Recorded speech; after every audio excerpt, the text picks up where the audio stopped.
I mean, there's the good and bads of it. And I'm sure we could argue about like how bad social media is. It's kind of, I feel bad because they're like, oh, you stupid fuckers, you don't know this, or you'll never be that. That is our culture, which Yeah, sucks it could because have there's so been, much yeah. rich culture amongst other places. I'll say, I'll take claim to that. That's a California culture thing. So the nostalgia attached to all of it is why it becomes so like folklore, like mythology. He's still done all this dastardly shit, and he's always been Gil Monty. He's Yeah. a fucking gnarly fucker. He didn't Right. fake it. He Right. was the real deal. Things in my hands that my friends have built for me. That's So, and on the same hand, you know, I have old machines. I used a Sailor Jerry machine for years, and old Jonesies. You know, these machines were 50, 60 years old when I started using them, and they worked great. yeah. But I don't know. I'm not the person to sit there and say, "Oh, you got to use this or got to use that."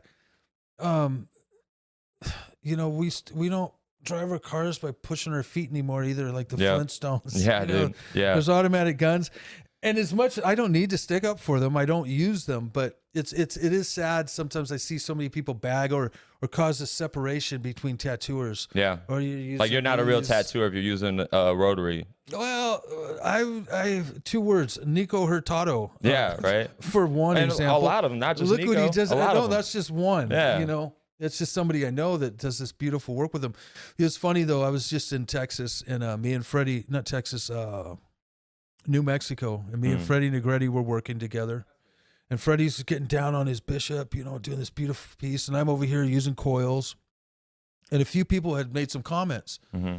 Well, a little later, I saw a guy named Eric Inksmith, who I probably was lucky to meet 30 years ago, and of Inksmith and Rogers. Mm-hmm. He worked with Paul Rogers. Wow. Paul Rogers is like a godhead in our industry. Yeah. We all praise him for these beautiful machines Right. that he made.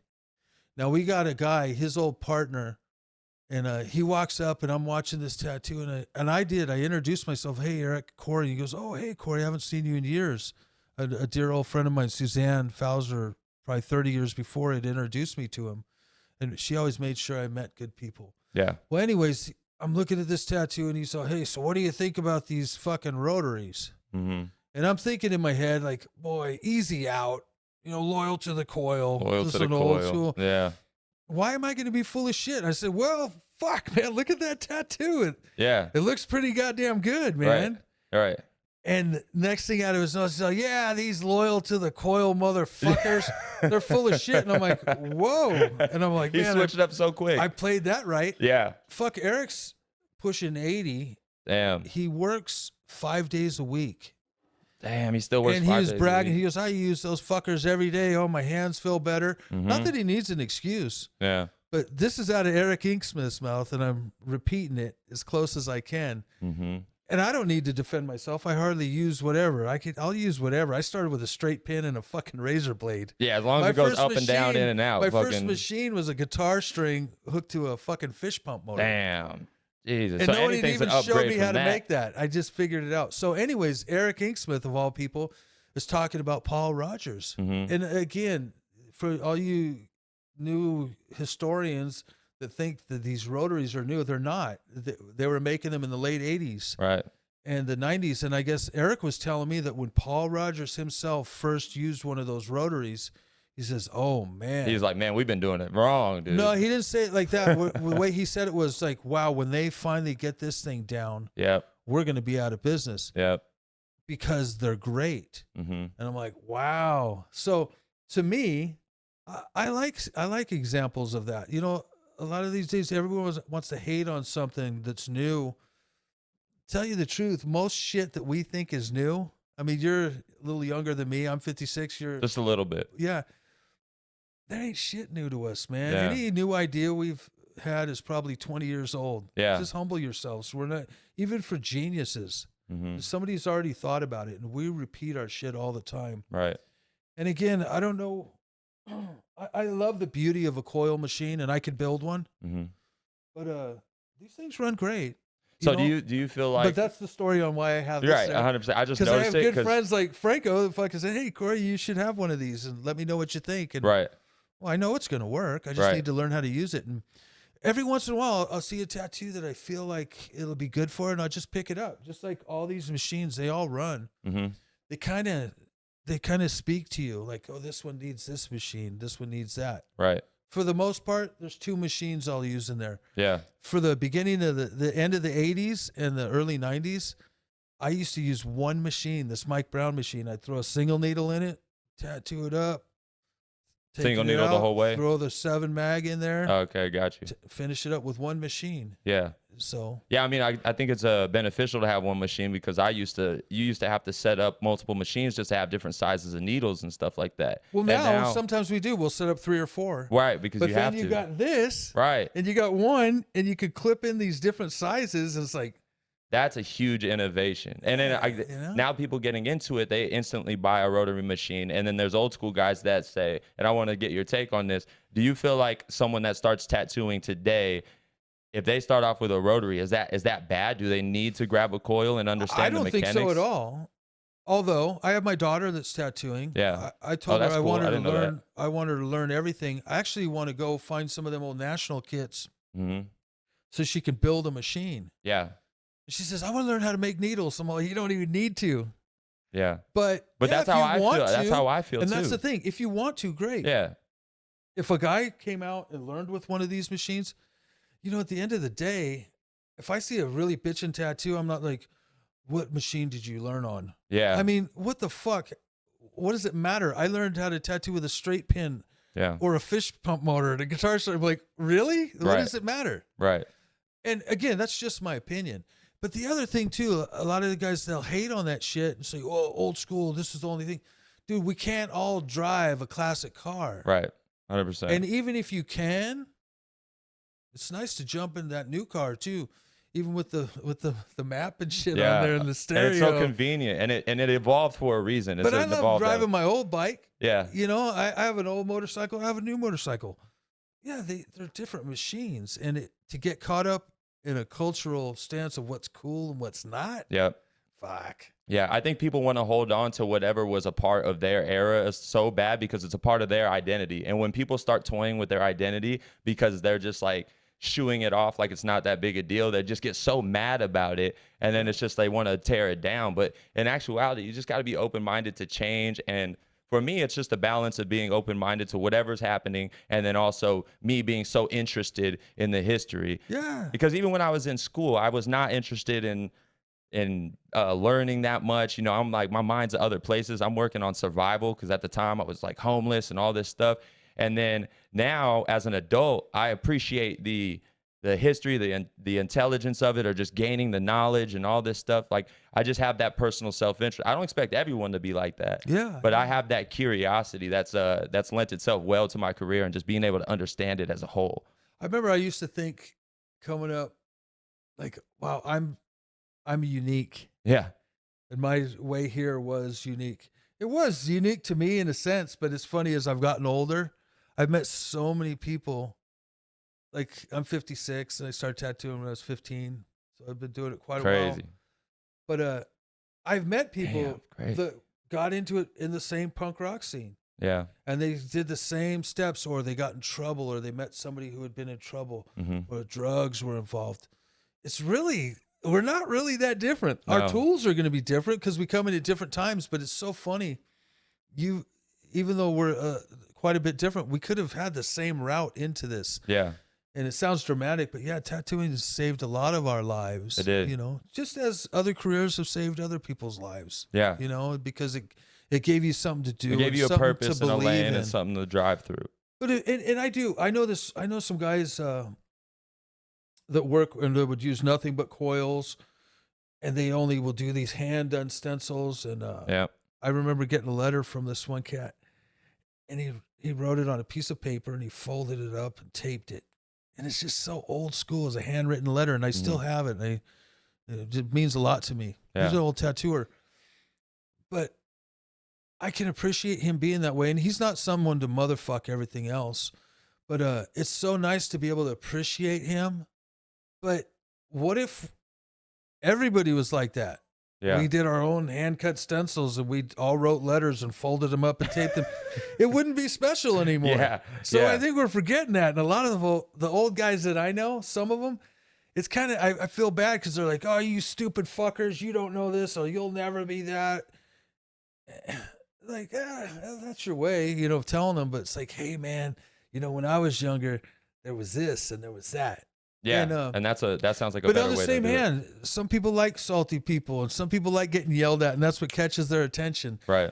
It's like the old snake oil salesman. Yeah. That's something you're too stupid to ever know about. And then they line up, and after they've been insulted, they're gonna learn something. Yeah, 100%. So there's even a little beauty to that. So I think we got to embrace that we're all different. We're all going to use different tools. And like I said, if you think that your coil machine that was produced like by my good friend Juan Puente or Jim Rosal, all these guys that make these beautiful handmade machines, trust me, this is just the top of the barrel of people I know that have done this stuff for years. None of it's really new.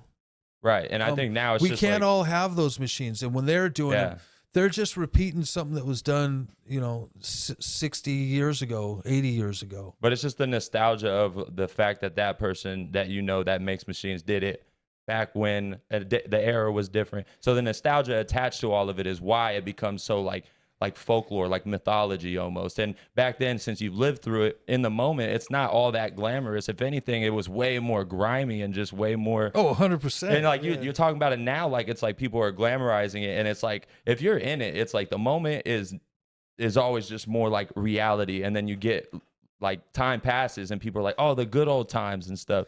It's just I think when you're nostalgia. younger too, like I remember being young, and we were saying this earlier. I remember being 22 years old and meeting Gil Monty for the first time. Right, It's like, yeah. oh my God, this pirate. He's just a pirate tattooer. He's a character. Yeah, he's a character and all of that, because that was part of it. They were like old carnies and this and that. And, jumping forward, he's turned into a treasure. You know, he's got the pirate and the treasure chest. Well, he's the treasure chest now. To me, he's still done all this dastardly shit, and he's always been Gil Monty. He's a fucking gnarly fucker. He didn't fake it. He was the real deal. Everybody can't be like that. Yeah. Half of them would burn out. Yeah. He would burn out. He had to quit a lot of his old habits. Right. He had, drug habits, actions, or he'd be in prison or dead. Yeah. You guys romanticize about that. Well, if you really love it, go do it. Right. Go do drugs. Go fight with people. Yeah. Shit gets Well, it's funny old. how even nowadays, even in this generation, there's like a whole same thing in different industries. That's why like gang culture and some things and like music, it's all glorified, but it's just because you're seeing it from an outside perspective, and you're kind of only picking out like you're fantasizing about it in a way that's just not in reality. We've evolved as humans. Yeah. Like, here's a good example. Look at I was just watching, my friend Wand was out in Germany just last week. The Chicano culture of fucking tattooing. So popular. In Germany. And even Spain Japan. And Japan. Yeah. I was in Japan 20 years ago. And dude, I remember seeing Mr. Cartoon rolling up, and there's all these Cholo Asian dudes. Cholo fucking cartoon dudes. They loved him. Yeah. Okay, now, and all this Chicano art that's going on in Germany, of all places. Last time I knew that was pretty white, or nation. Is it bad? Right. Is it wrong that they are? And I'll take claim to that. That's a California culture thing. Right. There's Chicanos and Mexicans everywhere, but that came from the streets of California. 100%. How bad is it? How wrong is it that these guys are eating up that style? Because even if it's not tattooing, style has, even American culture, we took on German words. America is that. Right. We don't really even have a culture. No. We killed we off don't. the one that was here. We killed off the Indians, which was a huge shame. And that is our history. That is our culture, which Yeah, sucks it could 'cause have there's so been, much yeah. rich culture amongst other places and But stuff. we're built from all these other different places. So a melting pot for sure. it's like a big bastard Yeah. screaming at everyone, "You're not pure." None of us are, fucker. Yeah, none of us are pure. You None know, of us are pure. and really, like, if you had your way, should we erase that? Should the Germans only be doing this, or should, I'm using it as an example? No, I get it, but a lot and of the people, world now with the internet, we're all entwined, whether we like it or not. Yeah. We used to be able to write a letter to somebody or Mhm. put in a long distance phone call. Now Fuck, you're you can talk commenting. to anybody 24/7 on the Right. computer now. Right. Good, bad, whatever. It's just what it is. Yeah. Yeah, I mean, there's the good and bads of it, and sure we could argue about like how bad social media is, And if but it's really that bad, unplug your fucking yeah, TV. exactly. Yeah, Unplug your phone. You're grown. You could fucking not use it. Don't watch it. And I tell people it's a tool. You use it how you want to use it. And a lot of people overindulge in some of the like just scrolling and then getting into the comments. And that is almost a reflection of just like their own personality of like getting in there and getting so worked up about a random dude that is just like talking shit. And you literally I don't can say to. that as much as I think I'm making sense right now. I could burn myself. I'm just as guilty of it. I rarely post on the internet. And it's funny. Have you ever argued with somebody on there about something they said? A few times. Yeah, I used to enjoy doing that. I remember when the internet first started. But you have fun talking shit, though. It's different. It was fun talking though. shit. Yeah.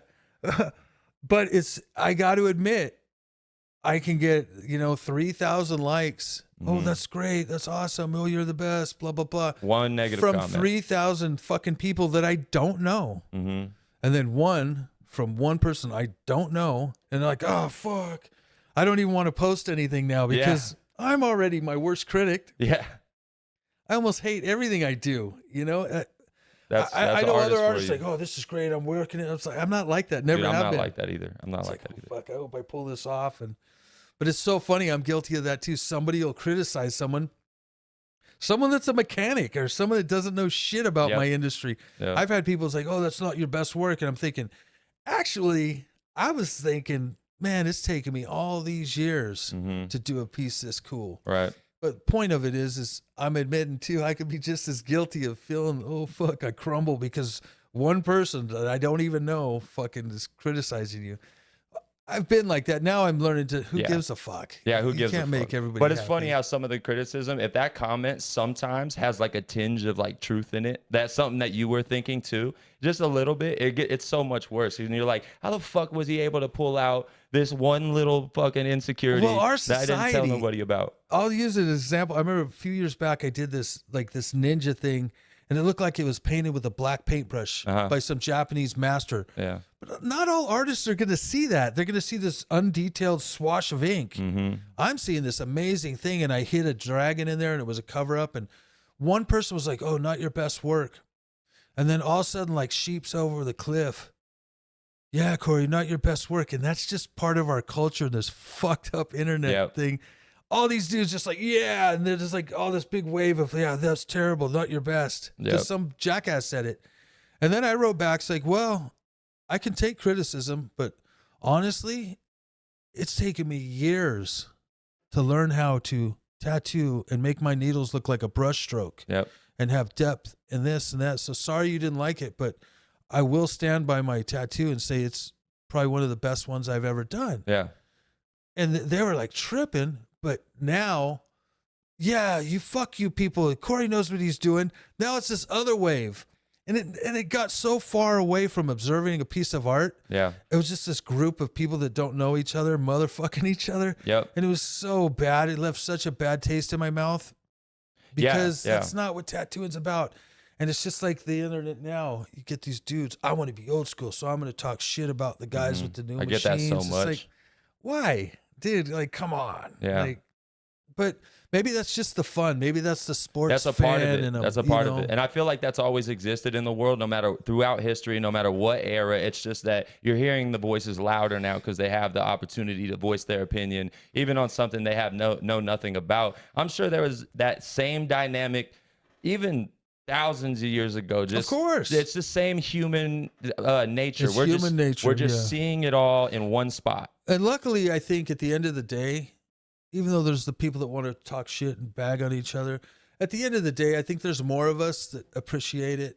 That are going to move it forward. Dude, like you said, 3,000 positive comments and then one negative comment. The ratio is crazy, but that one negative comment is so powerful. Yeah, I wish I didn't have an ego that would be so fragile at times. Dude, I work on that all the time because even me starting to do a lot more content and stuff, it's like there's like the old school guys that hit me and they think I'm part of like the brand new generation that, like you said, you don't know shit. You shouldn't be giving away this good information and all that. And the way I see it is like all information is going to become commoditized at some point, and someone's going to give it. Someone's going to like. But as long as I'm putting out good information, I feel like I'm doing a good service because there's a bunch of bullshit out there. And if I could put my little bit of drops of good information in there, at least it'll dilute the bad information. Maybe you can know that whatever I'm going to tell you is going to be objectively correct and stuff like that. So I try to aim for that type of stuff.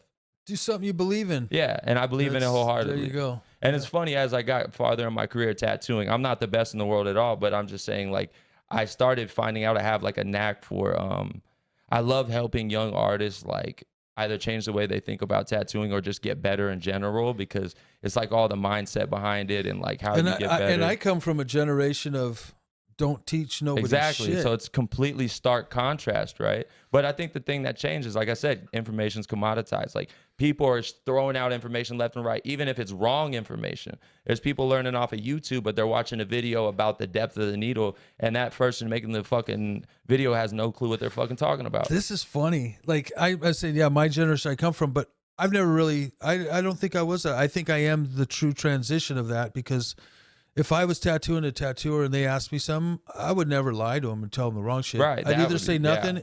And if it was somebody I liked, and there was, those guys are around now. I remember Tim Hendricks Mm-hmm. comments to me once in a while and told me some things I told him back when he was starting. And I'm like, wow, I told you that. And you forgot about it, I bet. I'm like, fuck. But I meant it. I remember just telling him, say, hey, dude, just do every tattoo. Pretend Jack Rudy's watching you. That's And this was years ago, because that's what was important to me. Right. You know, Yep. so, you know, I've always been genuine and wanting people to do that. And yeah, for those old school guys that don't want and think it should have died with them, well, it didn't. Yeah. And it'll be here long after you aren't. No, for you know? sure. And it's funny how you And say you that. can humble yourselves by hearing a little story like that about Eric Inksmith. I don't Right. need to defend anybody using rotary machines. No. Yeah. But think about it. This guy worked with Paul Rogers, and Mhm. he's quoting Paul Rogers. So before you want to fall on the sword for this machine and fucking make that statement, know your history, pal. Yeah. Because Right. there's a lot out there that we don't know. Right. We, you know, Yeah, all of us. Right. I want to switch it up a little bit because we were talking about it before the pod, but I'm so curious about, because you're most well known probably for your appearances on LA Inc., right? But I'm curious about how stark of a contrast, like what was your career like before and then after? Because before you had your career, you've been tattooing for maybe 10, 11 years. Well, way more than that, actually. How long you been tattooing total? Well, I started tattooing when I was 15, and I'm Fuck, 56, dude. so 40 years. Yeah, and then you did the show. But I didn't get into a shop until I didn't work in a shop. Yeah, Well, it's hard. When I was 16, I was hanging out in a tattoo shop. right. Yeah. But this was some lowbrow guy. He wasn't even old school. He was just some old hustler. Mm-hmm. But he's still tattooed, man. And I was in there. And that's where I learned a lot of what not to do. Sure. Learned a lot about drugs and vandalism and Yeah. all this crazy shit that seemed to circle around tattooing. But I was a kid and it was fun. Right. When I was 20, I started tattooing with Mark Mahoney at Fat George's. Mm. So that's my professional beginning. But you want to talk professional? This was in the hood. This was in Bassett, Big Bassett, La Puente, Yep. and El Monte border. I'm this white punk rock kid from the Inland Empire. Right. And everybody out there is in a fucking gang. Yeah. It's like halfway between here and LA. 100%. Just scummy, like dirty.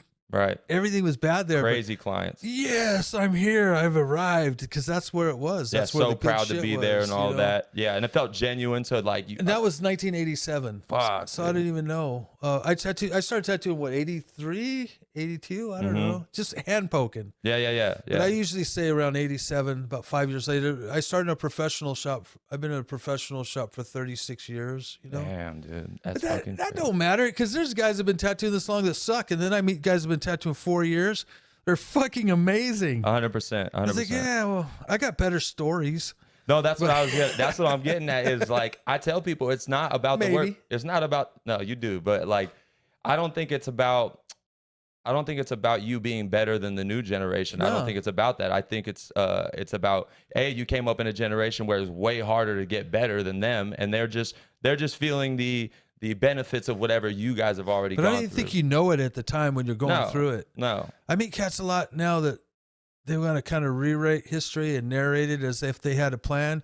Maybe they did, but I call bullshit on a lot of that. I 'Cause think when you're in the all moment, just doing. When you're in it, you're just even doing what we're it. doing right now, it's not like we're thinking about like, oh, this is history. Like Nah. far down the line, people are going to be talking about 5 years this. from now, when you look back at it, you might think of a little bit of perspective. But Yeah, I think we're just doing what our heart tells us to fucking do. right. And I think that putting the effort out to create, even if it's content and stuff like that, it's like even like writing something down at a certain point, like you're always hesitant to write something down and just like, I don't know, like whether you're just writing in a little journal entry or something. It doesn't mean shit in that moment. And then years fly by and you look at that, you're like, oh, I can't believe I fucking wrote that. And that's like a similar feeling. But to get back to what I was saying, so you had your career before LA Inc. and after LA Inc. And then I'm sure you were doing really well in your career before, but how much of that changed the whole dynamic of like your clientele and like the type of people you would get, or just like, how do you handle that type of fame? Because I know that was like a big contrast from what you were used to right before that. Well, it might have changed a little bit, but I think it changed as much for me as it did for everybody else in shops. Sure. Because I think with the show, looking back now, what it did was it brought tattooing, excuse me, it brought tattooing into the living room. And so so many people were afraid to venture out into shops because a lot of it there was a lot of seedy shit. Then they start saying, wow, look at that cute girl tattooing. Yep. Look at that. Oh, look at those nice people. Oh, wow, look at the art they're creating. Mm-hmm. So it kind of, I think it really did. It opened up the world's eyes to see what kind of tattoos could be being done. Right.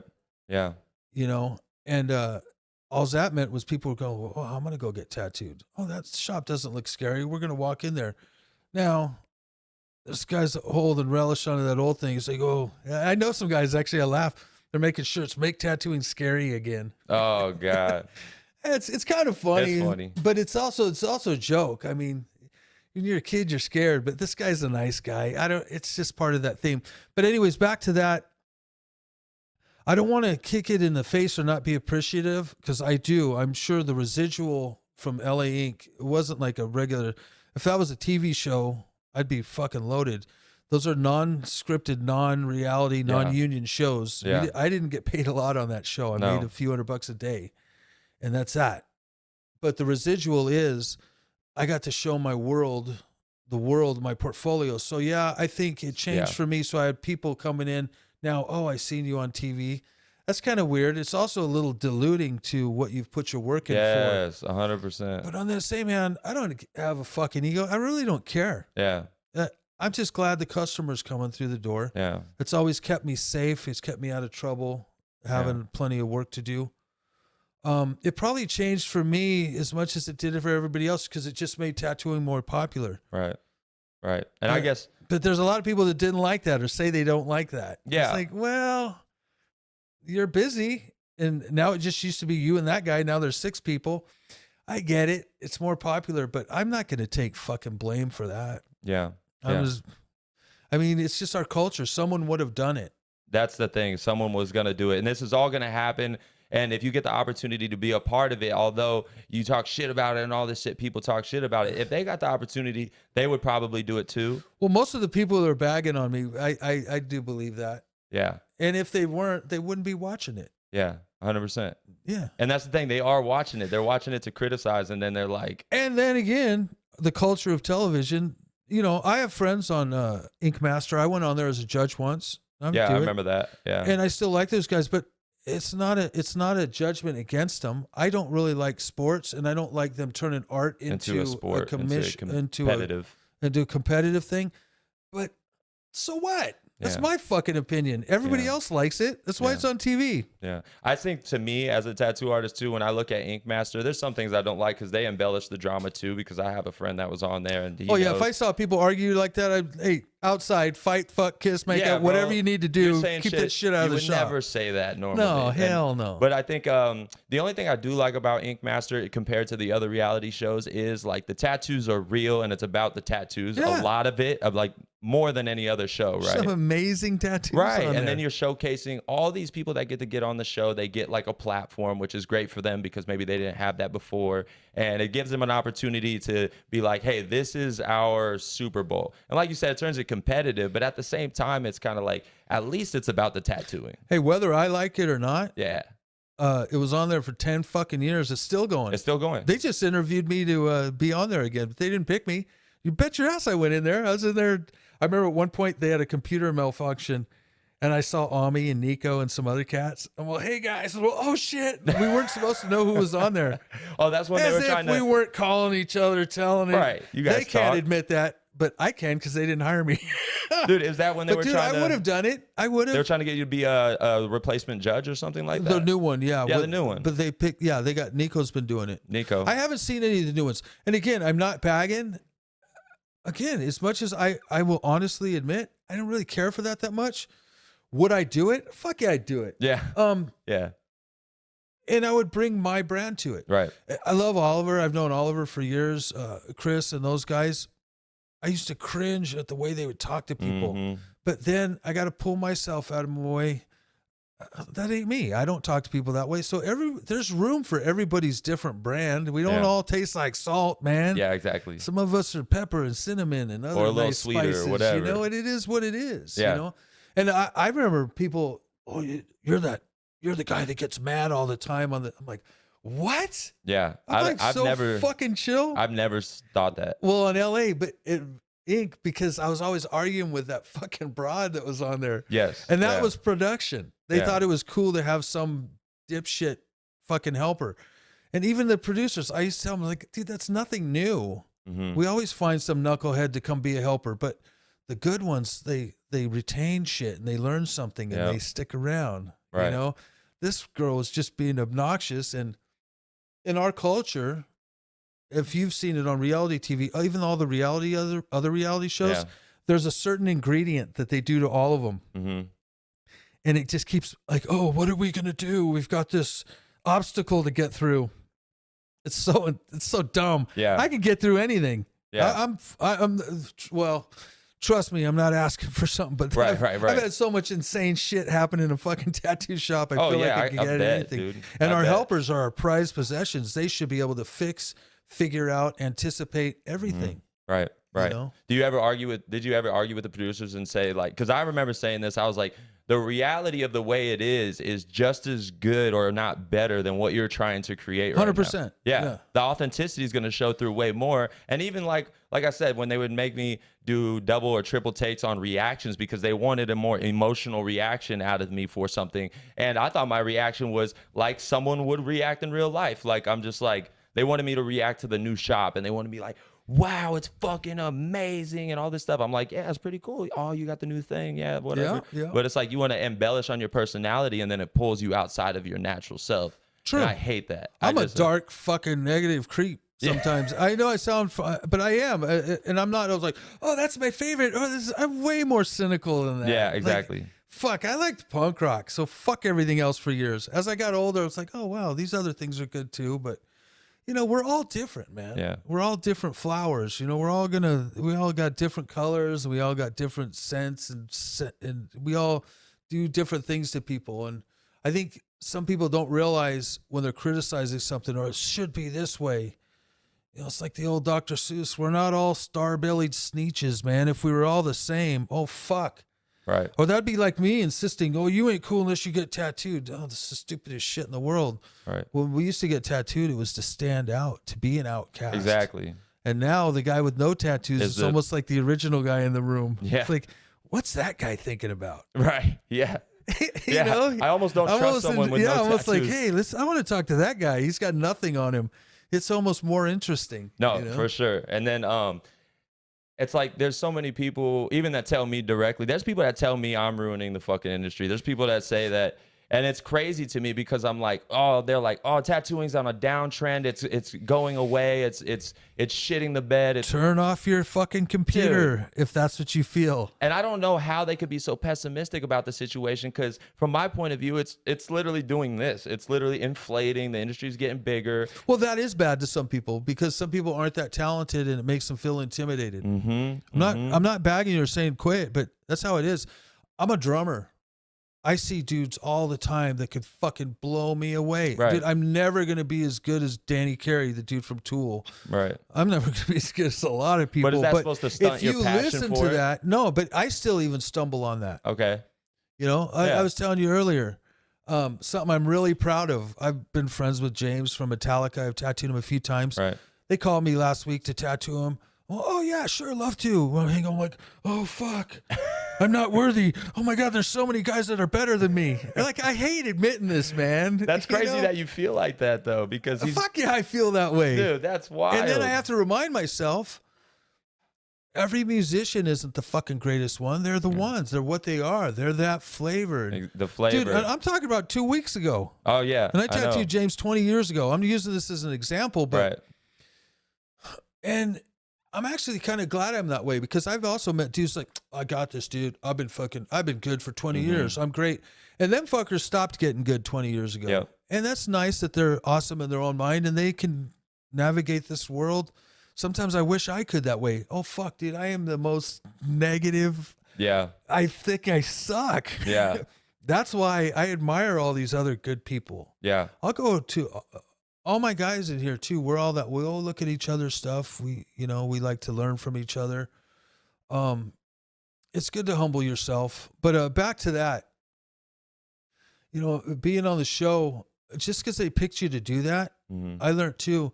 They can pick somebody to do that because you're talented. They can pick somebody to do that because you're non-talented. Right. Some people with way less talent can thrive in that industry because they are, oh, that's my favorite. Oh, that's my best. Oh, I did this. Or they can say controversial shit. Yep.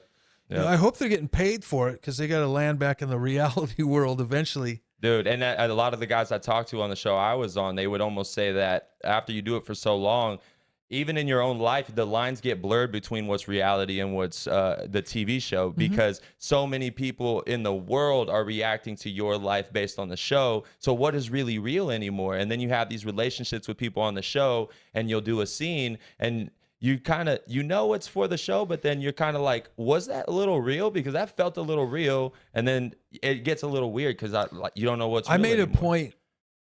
I remember telling the producers this, and they all rolled their eyes like, oh, what the fuck's he even talking about? But I guess it's my age.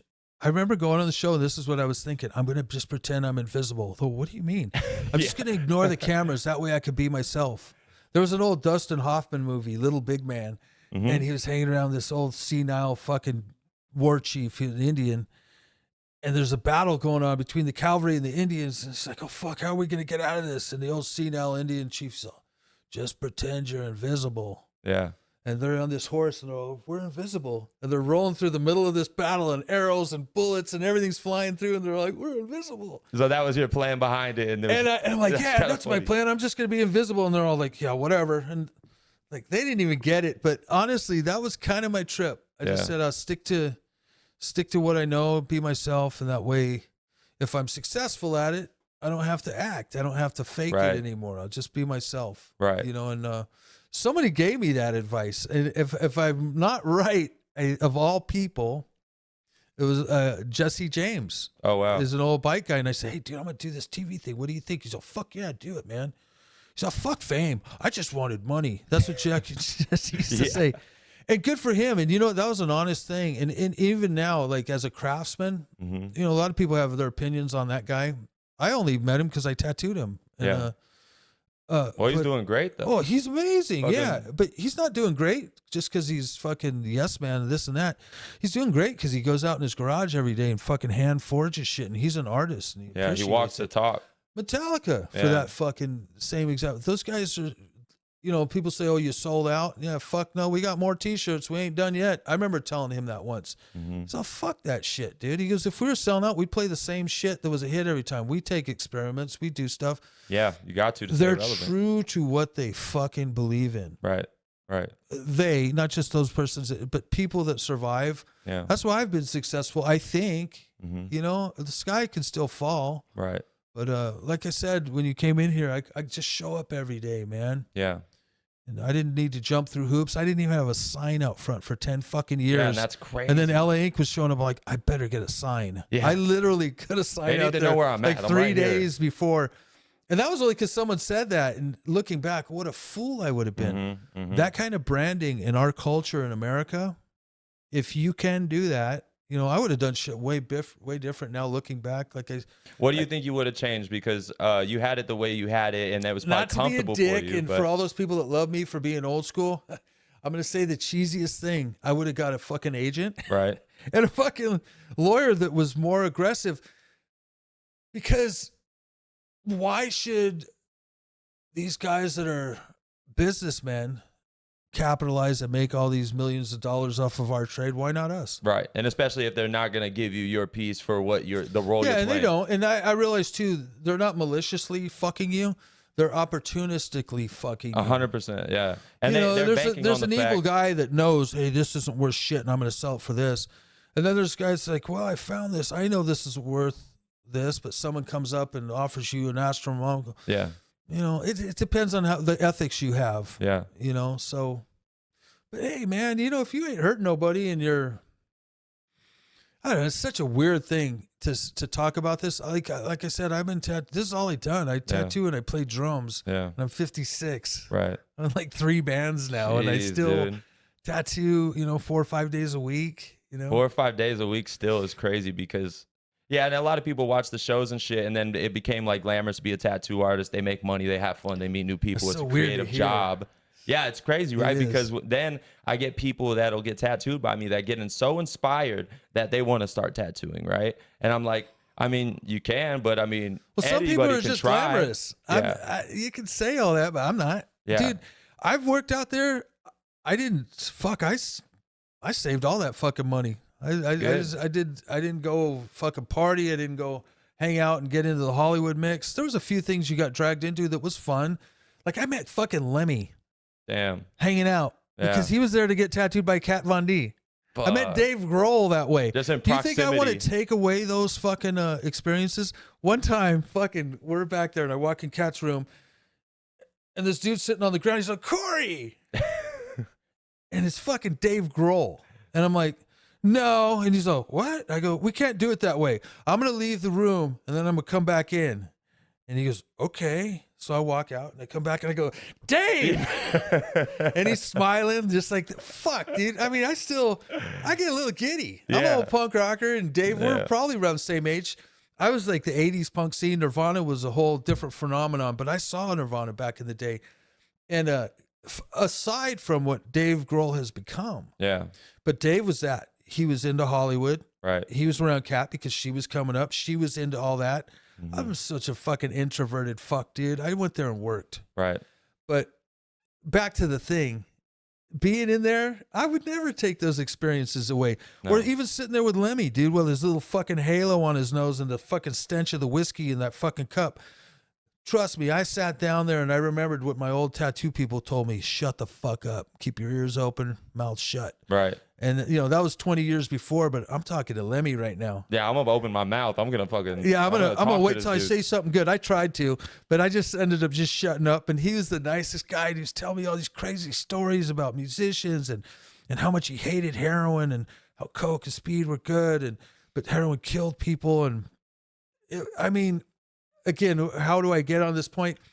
As facade-ish and fake that maybe these TV shows were. Fuck, dude, I met one of the greatest legends of fucking rock and roll in there, Yeah. fucking Lemmy. Yeah. And Dave, and I wouldn't change those things for the fucking world. Well, it's cool. It kind of combined both of your passions because in this situation, you get the tattoo, but then you're also meeting people that were rockers that you really looked up to and stuff. Yeah, I And had it just- tattooed the guys from James from Metallica before I was ever on TV. Tony Stewart, some sports And how'd you guys. originally meet those guys? Were they in town and they just? They just came in because I was me. Mhm, That sure. was, I guess, back to what you first asked. How did it change? Yeah.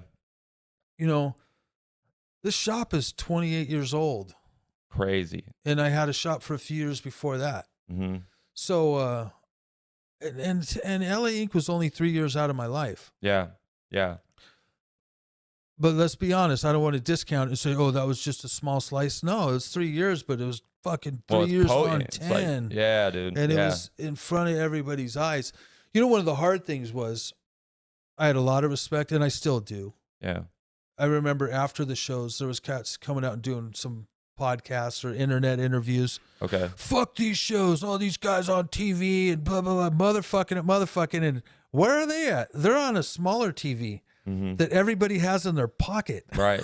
Right. Yeah. You're doing the same thing. Yeah. If Oh, anything, this you're isn't fishing cool, but for it's that. cool now. And I remember a guy telling me that. He came in my shop one day. He says, yeah, you fucked up when you went on the show. I'm like, oh, really? You Dude, know, and that's some bold I wanted to statement. smack him one because I'm in my shop, but also comfortable enough. It's like, you punk. Yeah. You go sit down and get tattooed by my homie there, and I'm going to get a percentage of your fucking thing. And that's a little shallow. Who's but really winning, though? Like, in yeah, this and I go, situation? and why are you here? You Yeah. know, you're in my shop, but... And I said, how did I fuck up? He says, well, you know, people used to respect you because you were old school, this and that, and the blah, blah, blah. But I remember it did kind of fucking, it chapped me, but only for a second. And I was thinking, this guy's a fucking moron. Yeah, and I don't know who he is. Haven't heard of him since. He got a tattoo. He's in here getting tattooed by a guy that works for me. Right. That is specifically came in here to work for me because he appreciated, he'd known me for longer before. But the smart ones, they love that shit. It's like, hey, dude, we're getting eyes on the shop. Yep. 100%. Yeah. And I can only tattoo one person. Dude, I refer work to all my guys all the time. Oh yeah, that's how it works. That's how I do the shop now, and it's like that. And people want to say, oh, you're swimming in it. You know what? I ain't swimming in shit out here. Here's a funny thing. For years, and I'm kind of blowing it now, but the old school way, it's like this. Before there was 5 shops on every fucking city or 10. Right. You know, people used to say, oh, how's Upland? I go, oh, it sucks. And that was an old thing I learned off of old guys. Oh, it's terrible out there. Yeah, you don't want to come out here. You don't want to come out. nothing. Well, the truth of it is there's not. This is fucking Mayberry. This is not LA. There's nobody walking around on the streets here. Right. They've only come here. I've been tattooing in this town since I was in high school. Yeah. And that's maybe where I got that thought that, oh, I'm something special. I'm not. There's tons of dudes in different schools. Even you, dude, 20 years later, Yeah.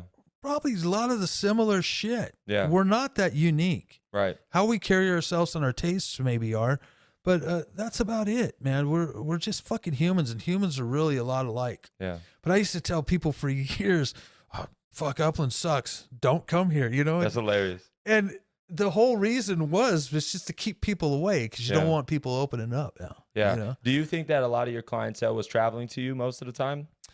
Before the show, dude, I'm so proud of this, and I for my own ego, I remember this, and it makes me feel good. Like I said, I was tattooing James. I remember when I got on the show. Yeah.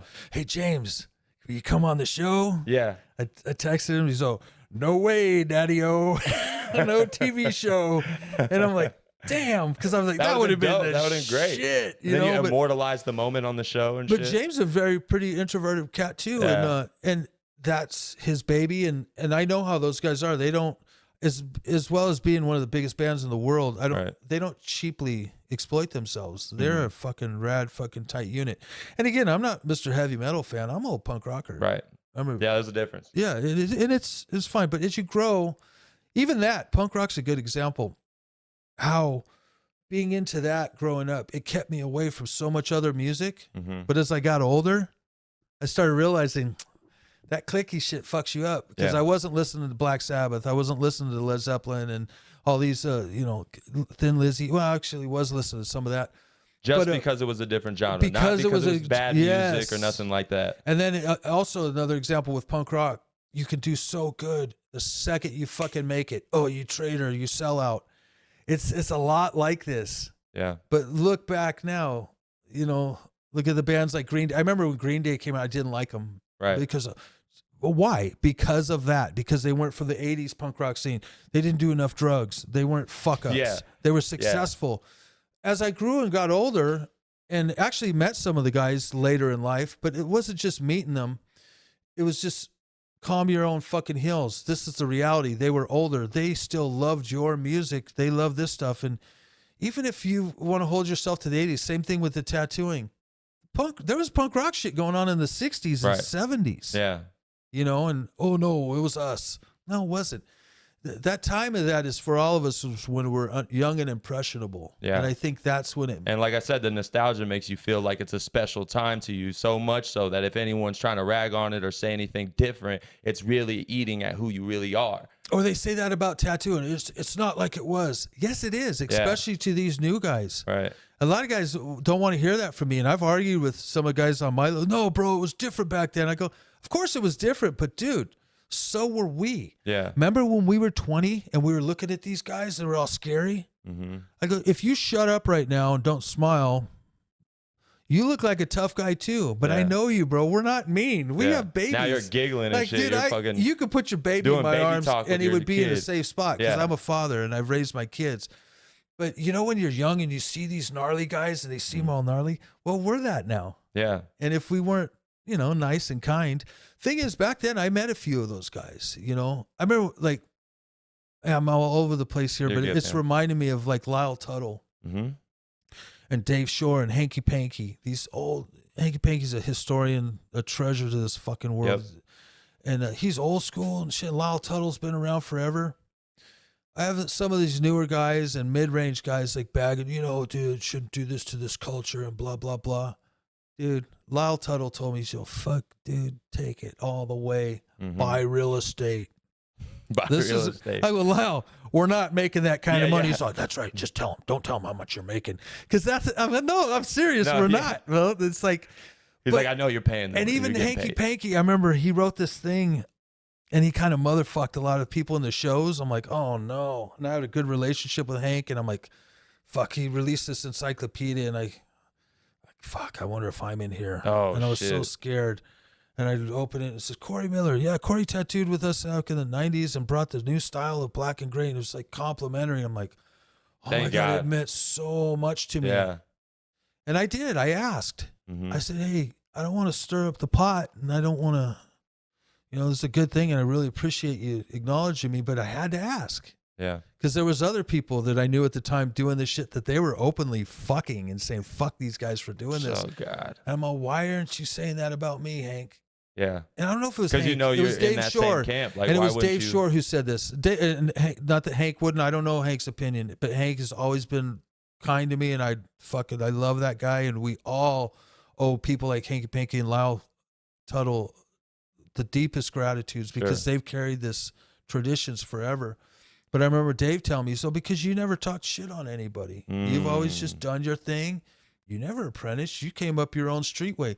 You can't really give this business a black eye, I don't think. Yeah. Because I'm not saying I disrespect it, but most of the cats I learned from, Mike Brown, he was clean at the end of his life, but he drugs got him eventually.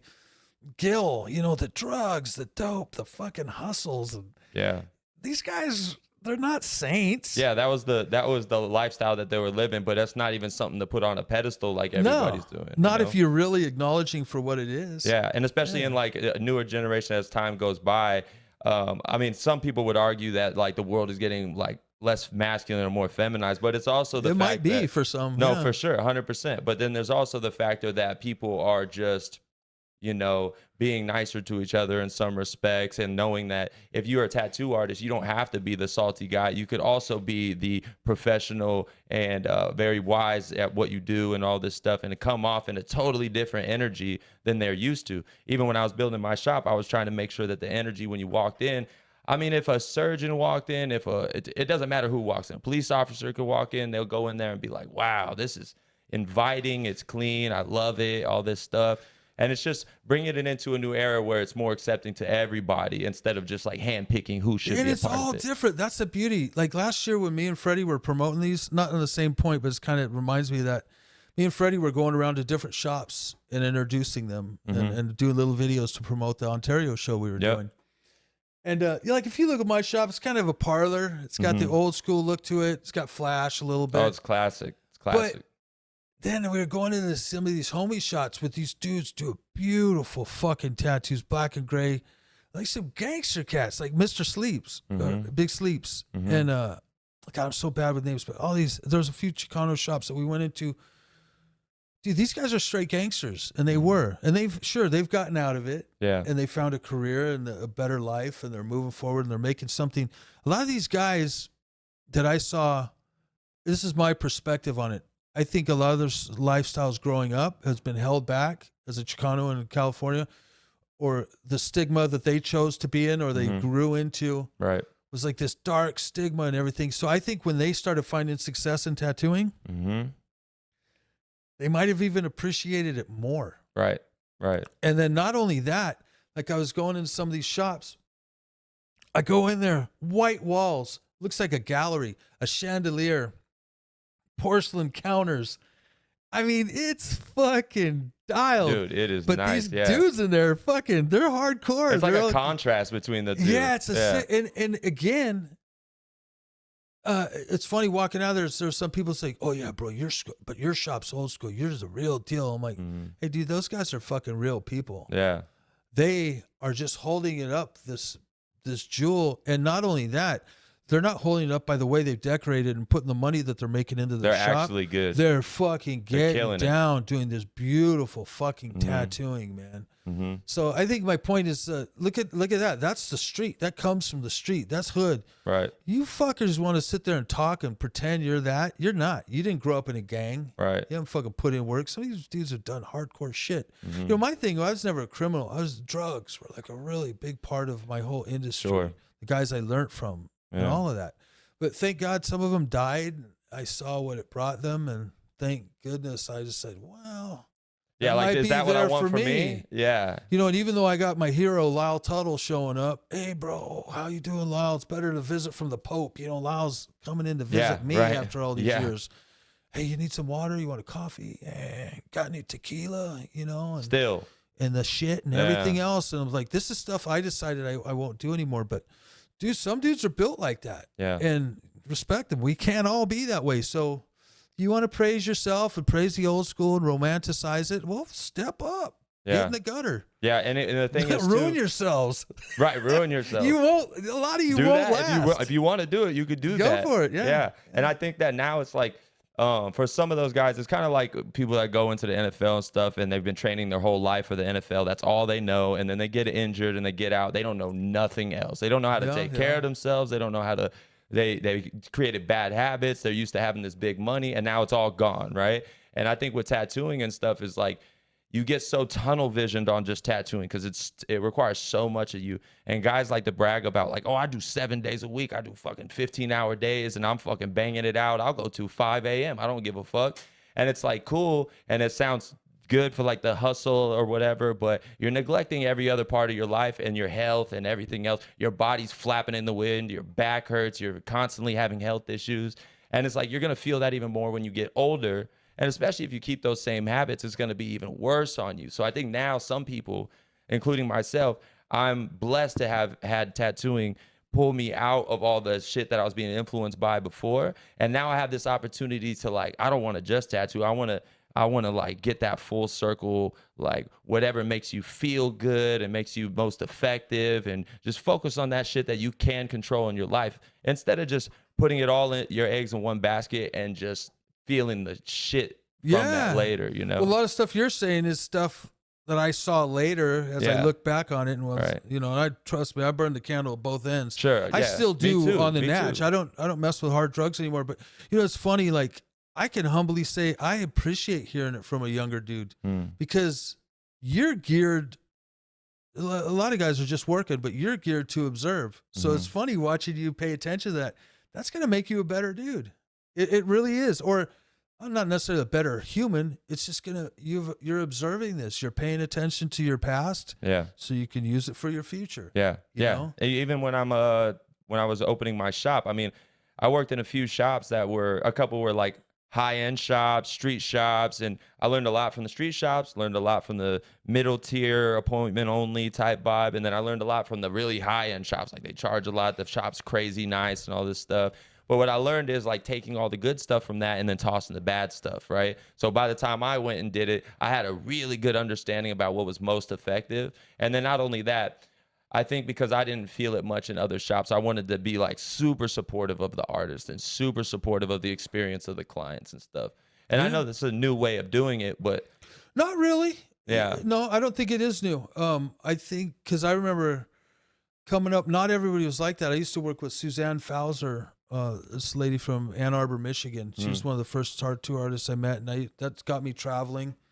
Late 80s, early 90s, I used to go back there to Michigan. Sure. And it was different. Although she was introducing me to the hardcore guys, the Philadelphia Eddies and the fucking Gil Monties and the tattoos. Everybody was in the magazines in the early 90s. Suzanne knew all them.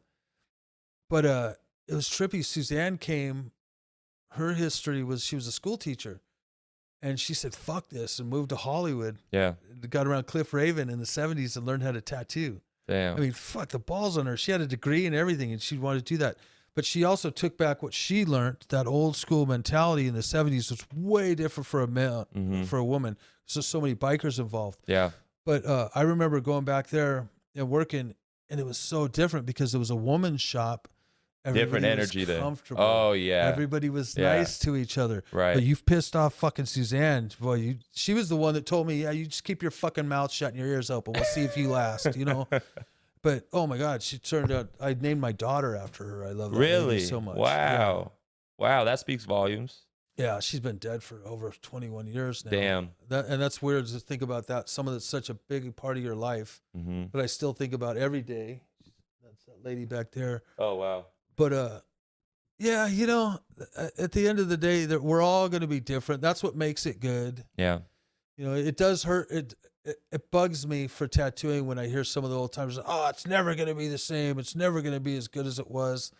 Well, it's just going to be different. Yeah, different. And it's like a lot more people involved and stuff, but I think that's better for everybody at the end of the day. And there's gonna be a lot more stragglers, a lot more people that are just like barely trying to do tattoos just because it's so available. And I think there always was. You know, I have a Popular Mechanics magazine over there from the 40s or 50s, and on the back of those magazines, yeah. And dude, Popular Mechanics, that was like the internet of the day. That's what everybody fucking read. Housewives, businessmen, blue collar people. On the back pages on there, fucking Owen Jensen Tattoo Supply, $12.50 for tattoo machines. That long ago. Because it was crazy. a fucking trade. Yeah. And these guys, oh, there's tattoo shops, there's 5 now. Well, there was fucking 20 of them down at the Pike. Yeah. Right. And a lot of these guys are saying this to scare people off. It's like, or I think, or just. That's got to be what it is. I don't know. Or it's that's like, just dude, their perspective on it. History always repeats itself, and there's more people. Right. There's more people getting tattooed. Yeah. It's not a matter of cutting up the pie. And there's not one style now. There's so many different styles. Now the reality of that, like a lot of guys, I've heard old timers say, "Well, no, it's so thin, we don't have work." Well, part of the sad thing is just that you have an old product. You know, Freddie Negretti, great example. I'd rather talk about something positive. You know, Freddie came up in the street, but that dude is always adapting, and he's always trying to do new stuff in his wheelhouse, in that black and gray realm. But for an old guy that I look up to, and that were my mentors, fuck, dude, it just keeps getting better. Dude, Freddie's work is competing with some of the best new guys. But now I can look back at Freddie. Yeah. And I remember the first time I worked with Freddie 30 years ago. I sat to go in a Tattoo Land booth, and he fucking kind of pushed me out. No, veteranos only. And I got pushed to the side because I was a youngster. I was like, fuck. Yeah. But Dick Warsaki, who worked there too, says, no, Corey, you work the booth. I'm going to go in my room. I'm like, oh, I don't want to make waves, man. No, this is our booth. But it was Freddie Negretti. Yeah. And even though it was 1991, fuck it, all respect to the fucking main dude. I ain't going to get in the way. He took my seat. Well, I took Dick's. And it's funny, I was just talking about that the other day. I don't even know if Freddie remembers. Freddie used to be a lot different person. He was a fucking gangster. He's been through trials and tribulations. Sure. But one thing I noticed about Freddie, he's always been kind, and he's always to the artist, and he's always appreciated it. Like I said, even about the LA Ink thing, all my heroes and mentors were talking so much shit. Yeah. And he didn't. He was actually supportive. Super he says, supportive. fuck yeah, Holmes. And he even said on TV, I would do that shit myself. Yeah. Because, I don't know, maybe it's because we never apprenticed, or not to thin it. And that's the thing too. Even people apprentice, you got to apprentice, you got to do everything. No, you don't. What do you think this the is apprenticeship... one of the biggest hustles. People learn how to tattoo in fucking caves. Yeah. They've learned how to tattoo in prison. Yeah. You're going to hold that on a pedestal? Dude, that's survival. Yeah. you know, and some people were smart and went and took an apprenticeship or had the opportunity to, but just because you didn't, that doesn't, to me, it don't mean shit. Well, do you think Doesn't mean I don't respect it either. do you think the apprenticeship also, like, especially the really old school way of apprenticing? It depends. There's a bunch of clowns that fucking think they know what they're doing because they fucking saw some guy be disrespectful and yell at somebody for not mopping the floor. That's what I'm getting at. Yeah, it's like a vicious cycle. It's such a diluted vision of what they had. Right. When there was really, dude, I remember back when I was a kid, there was a shop. It was the sister shop of Tattoo Gallery in Puente. There was Fat George and Fat Mike. Okay. Both of these dudes were the most uncharming, fucked up people. They were just fucking mean and rude, and street bikers and drugs everywhere. You go out to San Bernardino, and San Bernardino's a fucking rough place anyways. Yeah, for sure. Yeah. But I remember going in there, looking back, I don't know if it's because they were on some good speed or they were just good, but looking back, I remember how clean the shop was. All the bottles were organized. It smelled like a tattoo shop. Yep. Everything was fucking... Dude, even though these guys couldn't tattoo that well, they're doing old hand stencils, they still had that really buried craft of apprenticeship. Right. So I respect the fuck out of that. And there is a part of me that really regret, like, man, I wish I could have had that. Even when I worked at Tattoo Land. Yeah. Early 90s. Sure. There's Jack Rudy, Mark Mahoney who'd worked there, Mike Brown, who's a great tattooer. Yep. I'm working with these fucking, like, geniuses. But it was dysfunction junction because at the same time, it was trippy. Freddie went up to Ed Hardy's. Now, out of the Ed Hardy school or the shops was way different. Even though our work appealed to me better and Jack was doing portraits and the lettering was so fucking bomb, it was like dysfunction junction. Up at Ed's, you learned how to do something. You learned why you did it. And this archival quality that came with it and administrative, because he's a brilliant fucking man. For sure. So he was passing that on. Jack, it was like free for all. Well, yeah, you know what you're doing, Holmes. Yeah. Do that. And we would just do it. You know what I'm saying? It was different. 100%. Yeah. Now, is one better than the other? Fuck no. Yeah. They are what they are. Do you think Freddie going to work with Ed Hardy, do you think that helps shape him to kind of Of the way he course. sees shit now, you know? Well, yeah. Or that was just the path that he was going to Or do. they aligned because it aligned with the way he was already feeling. He was the dude that fucking wanted to learn more. So I think that's just Freddie's character. Yeah. I'm Just curious like to ask him now, that. like he gets involved with the Bishop Rotaries. Dude, he don't give a fuck what people think. Yeah. Right. You want to talk about shit that want to judge him over shit? Talk about his old days as a gangster and shit. And it's know? funny how everyone could hate on like him just being so open-minded in the industry, but then totally forget like the actual crazy shit that he has done in a way that's like, you don't rag on him for that, but you rag on him for this. It's a bias thing. It's a bias thing. You pay attention to what you're saying too much, it can get very hypocritical very quick. Dude, I hate that. It's just something to observe and, maybe try to self-reflect, and you might realize, wow, I even do that sometimes. So you just want to be a better person, Yeah. I always say that. I always talk openly about drugs and bad shit. It's not to glorify it. It's to remind myself that trap is still there. It's like feasting on your folly. Right. If you forget about it, you're going to fucking return to it. 100%. Or like the people that bag on shit. It's like that old biblical verse. If you keep looking at bad things, poke your eye out. Yeah. Yeah. Yeah, you're damn near manifesting the bad Keep talking shit, bite your tongue. If you keep touching bad shit, cut your hand off. Or touch it all. Suck it all in and look at it all. I don't know. It's going to get you where you're going. Yeah. Some of us know our limits. Yeah. Did you have a problem with drugs when you were younger? Yeah. Yeah. Well, like, yeah. I don't know if it was a problem, but it was something that I definitely, when I found out I was going to have kids, it horrified me, and I said, "Oh fuck, I gotta quit." And think that was. But what drug? I loved methamphetamine, and pills or acid, mushroom, all that shit, everything. Sure. It was the 80s. 100%. Yeah. But someone could have said it's the 70s, it's the 60s. That was just my thing. No, I get it. Yeah. And the shops, every shop I went into. I remember it was working, normal. It wasn't working in demonized Canada, that much either. They're a little bit behind LA, so there's a big pile of coke behind the thing. Yeah. And, working with Mark Mahoney, it's like, no disrespect. He's cleaned his life up too. You know, Lyle Tuttle did dope till he was old. Mm-hmm. You know, but yeah, it was serious, and there's even messages in my flash about a lot of that. Oh, really? Dirty 30, Mm. and you know, these tattoos I just talked about. There's Yeah. there's a phoenix with these claws around it with the eyes. You know, like if you and a dagger, like with a knife through it. Yeah. These were all messages to myself to stop. But I used drugs probably because of my upbringing, wanting to escape, Yeah. and then the natural. I hate to say it. Well, I don't hate to say it. It is what it is, but it's not like this for everybody. But tattoo shop was hand in hand with that. Dude, it was normalized. It wasn't demonized. So when you're talking about doing You these went to the drugs, shop and you all your friends do it. So Yeah. it's like, I get it. and you don't Trust have me. to pay for them because everybody's a drug dealer and all that. It was funny when like shit changed. I remember doing a photo shoot in here, and a guy was really pissed off that did the photo shoot. You didn't have any. There was no. I don't know, whatever they call it when they have a food tray, this and that and the other. I go, dude, fuck you, man. Fucking motherfuckers. Not everybody can show up. We don't just tattoo drug dealers anymore. We're Yeah. tattooing blue collar workers. And you know, the last guys that shot in here, the old tattoo magazine, we gave them some pizza and beers and fucking weed, and they were happy, you know. Right. And this guy was complaining about this shit before he got here. So, you know, by the end of the night, he was, I'm sure, partied out more than he ever fucking wanted to be. Right. You should never ask a host to be gracious. You should wait for it and then There you figure go. it out later. Right. But you know, drugs just always came hand in hand with it, and that's everybody's own personal right. I can honestly tell you, I meet people that have never touched drugs.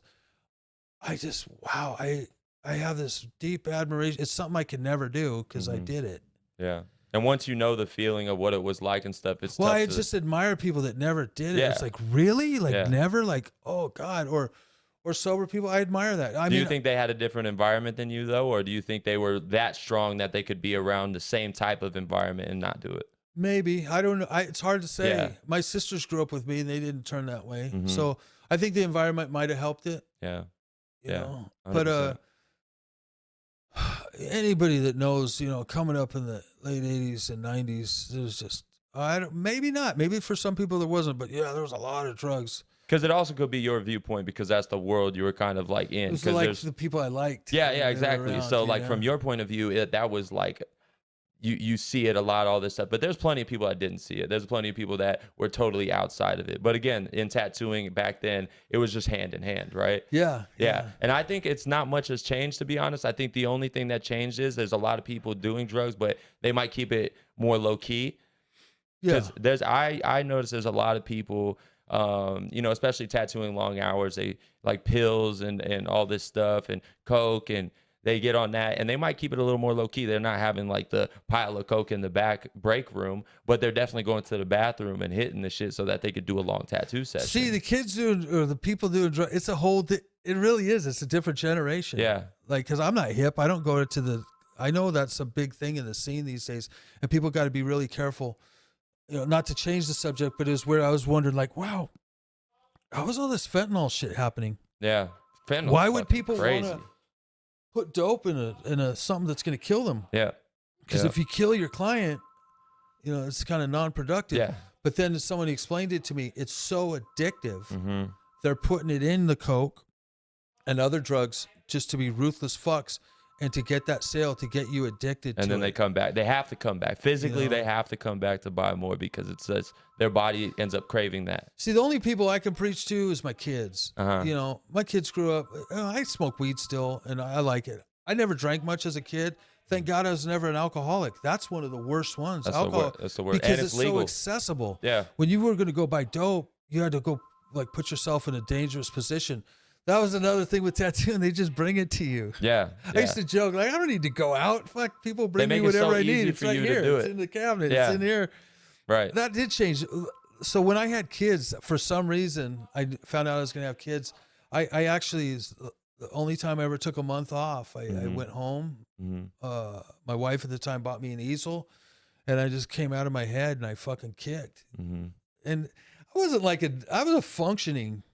Well, I was gonna user. ask, like, how and bad I was learned it? from these guys how to do it. Yeah, and like how bad was it? Because there had to be, I don't know how often or whatever, but like there had to be some sort of withdrawal. We went hard. Yeah. Okay. Yeah. Oh, Yeah. it's fucking really hard. Yeah. Horrible, right? Well, you know what? A lot of dope fiends will admit it too. I've heard guys get off kicking. Oh, it's terrible. Yeah. It's just because you ain't ready.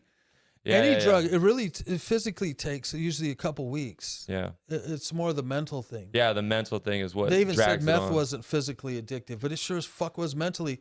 And you know what's crazy? I quit that shit 25 years ago. Then I went through some personal shit in my life. Sure. And I got divorced and just a few years ago. And my kids were growing up. And man, that was a big part of this is kind of personal shit, but it was a big part of me kicking. It was all the part of it because I had kids. But man, all that shit was gone. My life is better. I went through a divorce and this change. And it's weird, dude. It's like all the shit you left a long time ago, it just comes all right back around. I thought that was gone. And I realized that fucker never left me. Yeah. Someone told me this the other day and it made sense. He goes, yeah, he was just back there doing push-ups, just waiting for you. Yeah. And dude, I went through this change recently and like a tangible voice in my head, it's like, man, you did your thing. You raised your kids. You did a good job. Now you're like, That's it what almost you throws wanted. you right back. You deserve it. You're divorced. You just get, Yeah. you lost half your shit. You know, I'll give you the edge. You can work a little harder. Getting a little heavy there, bud. Here, I'll give you a little edge. You could fucking, I'll Right. give you a little edge. You could draw harder like you used to. Right. All this cunning. Right. And I too, it's like the devil, man. It's Yeah, like, dude. Yeah. like verbally. And dude, this was just a couple years ago and I went through this thing in my head. I'm like, fuck. And some people that I really trusted and looked up to, it actually came through these opportunities of getting back into the negative thing that I quit. Mm. And for some reason, I was in this limbo because I accepted it and I put some shit away and I sat on it for a while. I can speak openly about it now, and it was weird. I was really nervous. I even told my kids who are adults and 2 band members.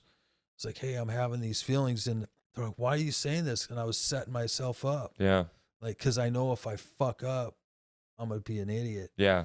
So, anyways, the whole point of this, that shit never goes away. Yeah. And I'll always dude, be addicted to it. I dream about it, and you wake up. And thank God, like I said, this was just within the last couple of years, I got past that hurdle. Yeah. And it's like, okay, new deal. I want to know in my grandkids. There you go. Yeah. And yeah. I do have to accept. And Lyle, I'll never be like you. I'm not going to be able to be 70 years old and doing a fucking line of crank as much as I'd love to. Right. Right. And it's just is what it is. Yeah, no, it's crazy that how like you thought you almost like fully changed as a person when your kids came in, but really it just lulled it to sleep because something took priority over it. Yeah, and you gotta be once careful because it's still there waiting for you, and it probably always will. It probably hit you hard after all that change because like you had never. It's been so long since you felt like okay, now your kids are grown and gone, and I then had you nobody had the to divorce. answer to anymore. And that freedom, even though you daydream about it throughout your life, while it's dangerous. It's like the devil's playground, right? Like now, I what still do you got do? homies right here. Is a friend of mine that I knew in school. He's dead. He just died. Fuck.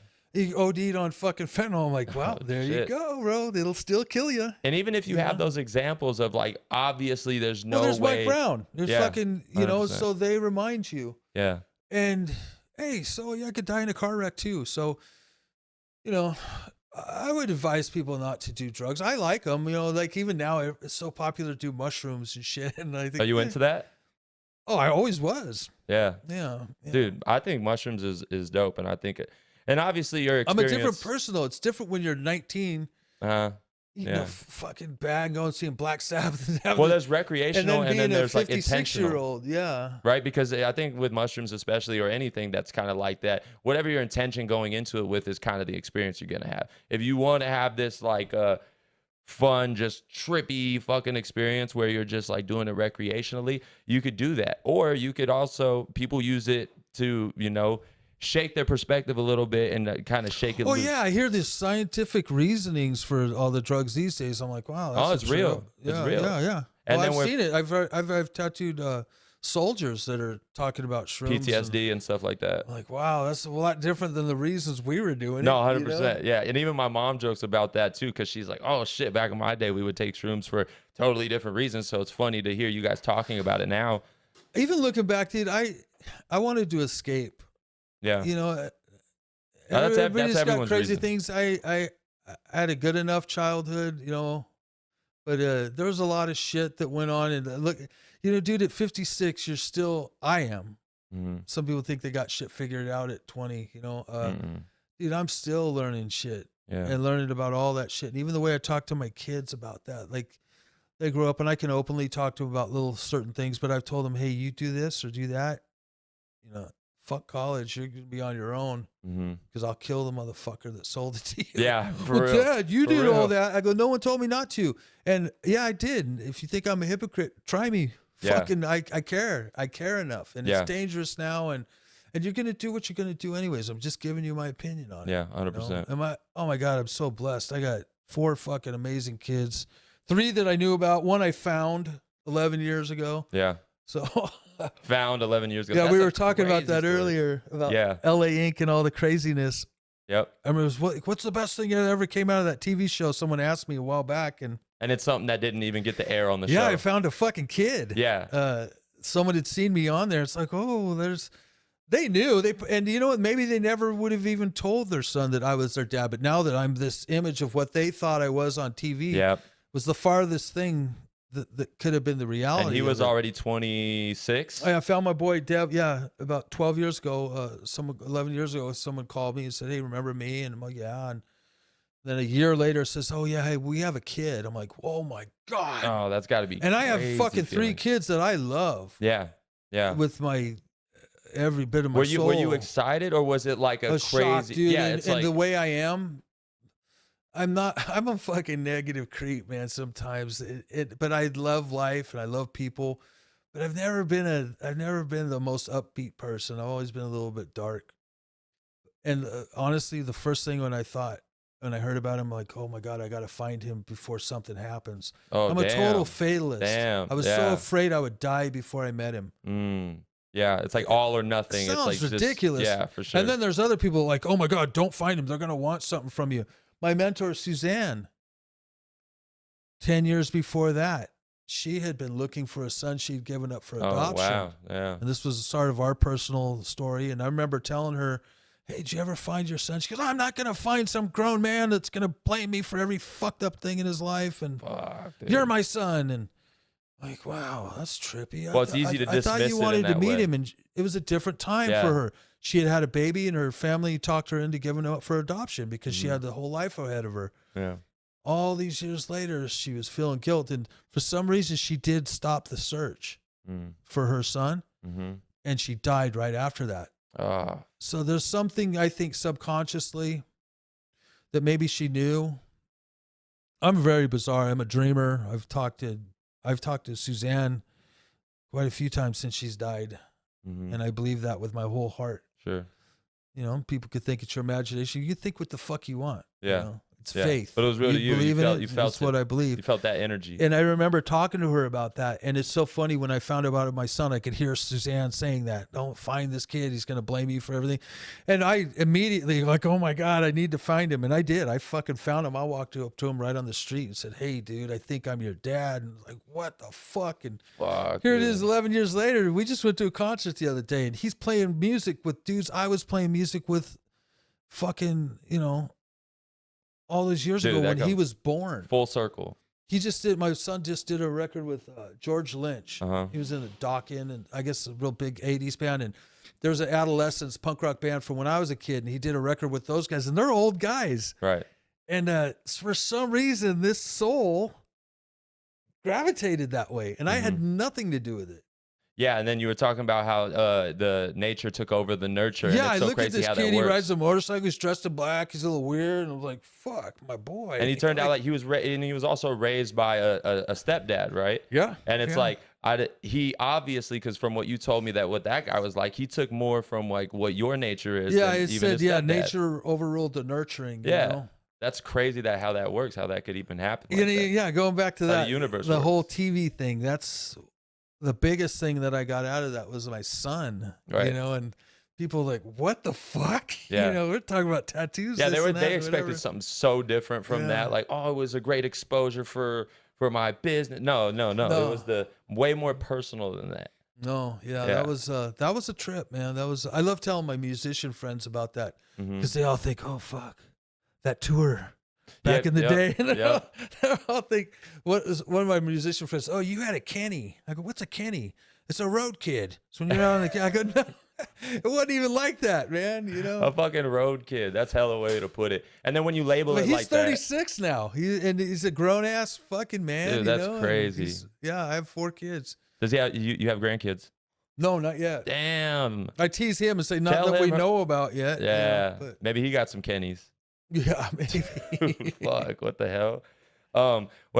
Sometimes I'm interested with some people, especially tattoo artists, because the day-to-day grind is crazy. And like you said, you just went through a divorce and all that. Like the routine of someone that keeps them going in life. Like when you're waking up in the morning, is like, what is like the driving force? Is it just another day? Is it take it moment by moment? Is it because you have a purpose in the shop and the guys that work for you? Like, what is that thing that just It's keeps all you? of that. It's all of it. Yeah. And I hate to, I could make up something so much more romantic sounding. No. It's fucking mortgage bills There you go. and payments and shit. There you go. And as Americans in our culture, we seem to take on something bigger. You get a little bit more, you buy something bigger. Right.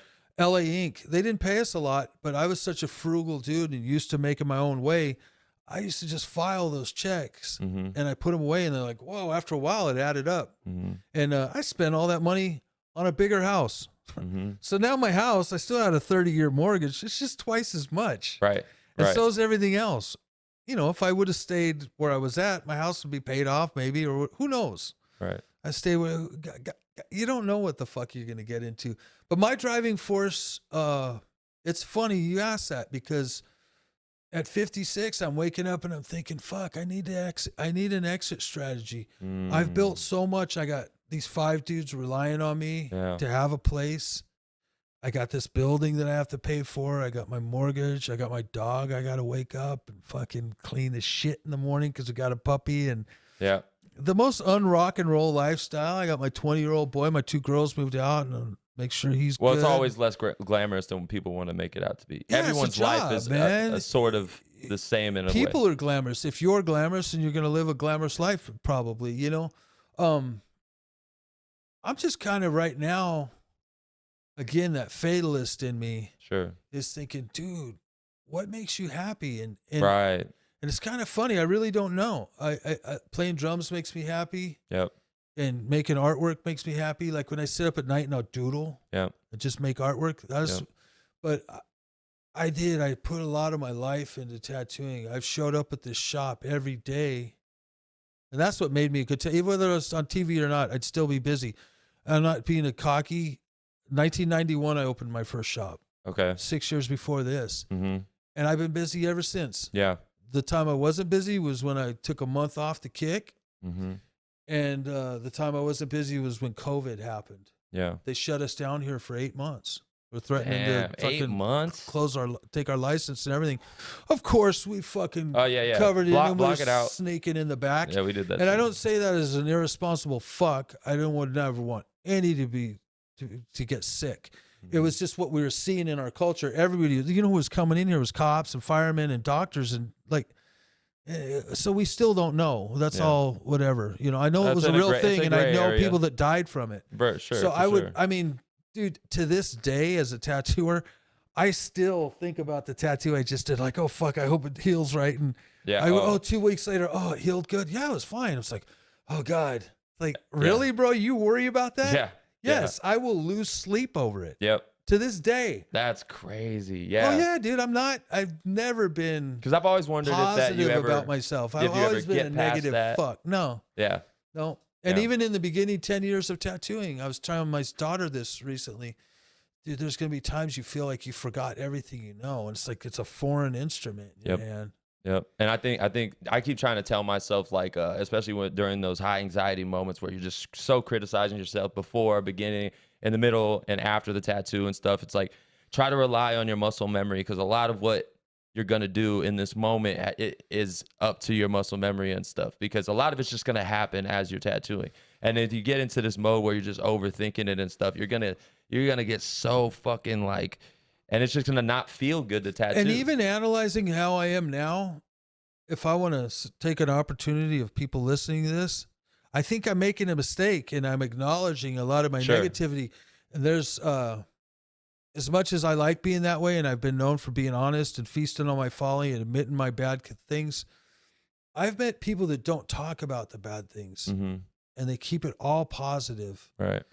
And I used to think, that's bullshit, but it's kind of not. And actually, I see these people do that. They're kind of manifesting positivity. Exactly. So Right. I've never really done that. I'm trying to do that a little bit more. It's hard to break old habits, I guess. Yeah. Like I said, I remember doing a podcast recently. I was telling you, we got on this vein and God, we talked drugs and murder and all this insane shit. And that's where you and it brings naturally this go big to. smile on my face because I remember the time. But God, you know, I got to remember sometimes, you know, we romanticize about tattooing in the old times. And usually the good shit sometimes wasn't like a good thing. It always had to be dangerous or that was more interesting. Yeah. It's really not. I've had such a blessed life with tattooing. I've met people like Suzanne who taught me positivity, taught me about taking better care of yourself, living long, having children was one of the greatest things. Doing artwork for fucking superstar people, not because they're popular. The really reason I can say that is that this person can have anything. Mm-hmm. Like, you know, so the superstar people, Yep. they can buy whatever they want. Yeah. And it's not building my ego, but I've realized, and I try to think positive, they're choosing you. Yep. Out of all the people they could have. And that's like, wow, that like, dude, believe me, I had been tattooing James for years and superstar people. Dude, it's barely in the last few years that I've rounded off to thinking that way. Mm-hmm. And just being positive and thinking about good things. And like tattooing has brought me, I used to be a musician and God, you'd work forever and just try to afford a symbol. Right. I've gotten to the position where people know you as what you do and they'll give you can get better equipment. Just the opportunities right now. Yeah. This is a huge opportunity. You know how many tattoos are out there? Yeah. Tattooers? Right. For some reason, you feel I'm special enough or I have something to offer. It's a good thing. Please. And it used to be like oh, fuck this. I don't even know why, you know? So I'm even at 56 trying to train myself to be positive or to even just fucking be happy. Yeah. Yeah. And I think a lot of people neglect that because, like you said, you stay busy and then that's almost good enough to get you through each day because your mind is right there. Well, a lot of people always have thought, oh, you're always a nice guy. Here's a deep, dark secret, man. Coming in here, because I can wake up and just like, fuck this. Like, I just want to turn the world off. I want to Dude, take and that's time why I off, asked that too. That's probably why I did drugs for so many years. But coming in here, you don't want to be a punk and fucking make the person miserable. Right. So always coming in here, I always had to, even when you're on your lowest with drugs, well, brush your fucking teeth, eat something, fake it, and be kind to people. Yeah. And you don't want to sit here and mope because I've seen those, my life sucks. It's depressing. So I've always, for years, it's like a tool to put on, not that it's real hard because my life is good, but I put on this facade. Yeah. So I would act more positive. I don't want to sit here and look miserable or sad. So that kind of always kept me going. Dude. But being honest, I'm a fucking weird, dark fucker. And for years, you know, like I said, 3 years ago when I went through that, oh my God, dude, I had bottles up there that had been untouched for 20 years. Yeah.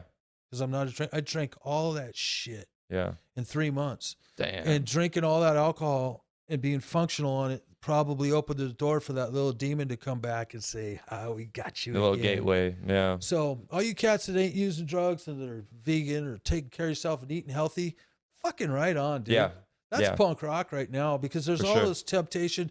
Even punk rock used to be that way. There's a lot of scenes. I remember when we were punks, we hated guys that were straight edge. Yeah. Like, fuck no, that. I remember. And this is before you were born, know, but even that existed. 80s scene, and it was so weird. Like, oh, fuck, that's what punk's about. It's about breaking shit and destruction and drugs. And I was just watching a little interview, some interviews on some guys, some hardcore bands, and I didn't even realize their way of being punk was being straight edge and being vegan and all this shit. It was like, whoa, they're trying to make that so cool. Far, but I totally respect it.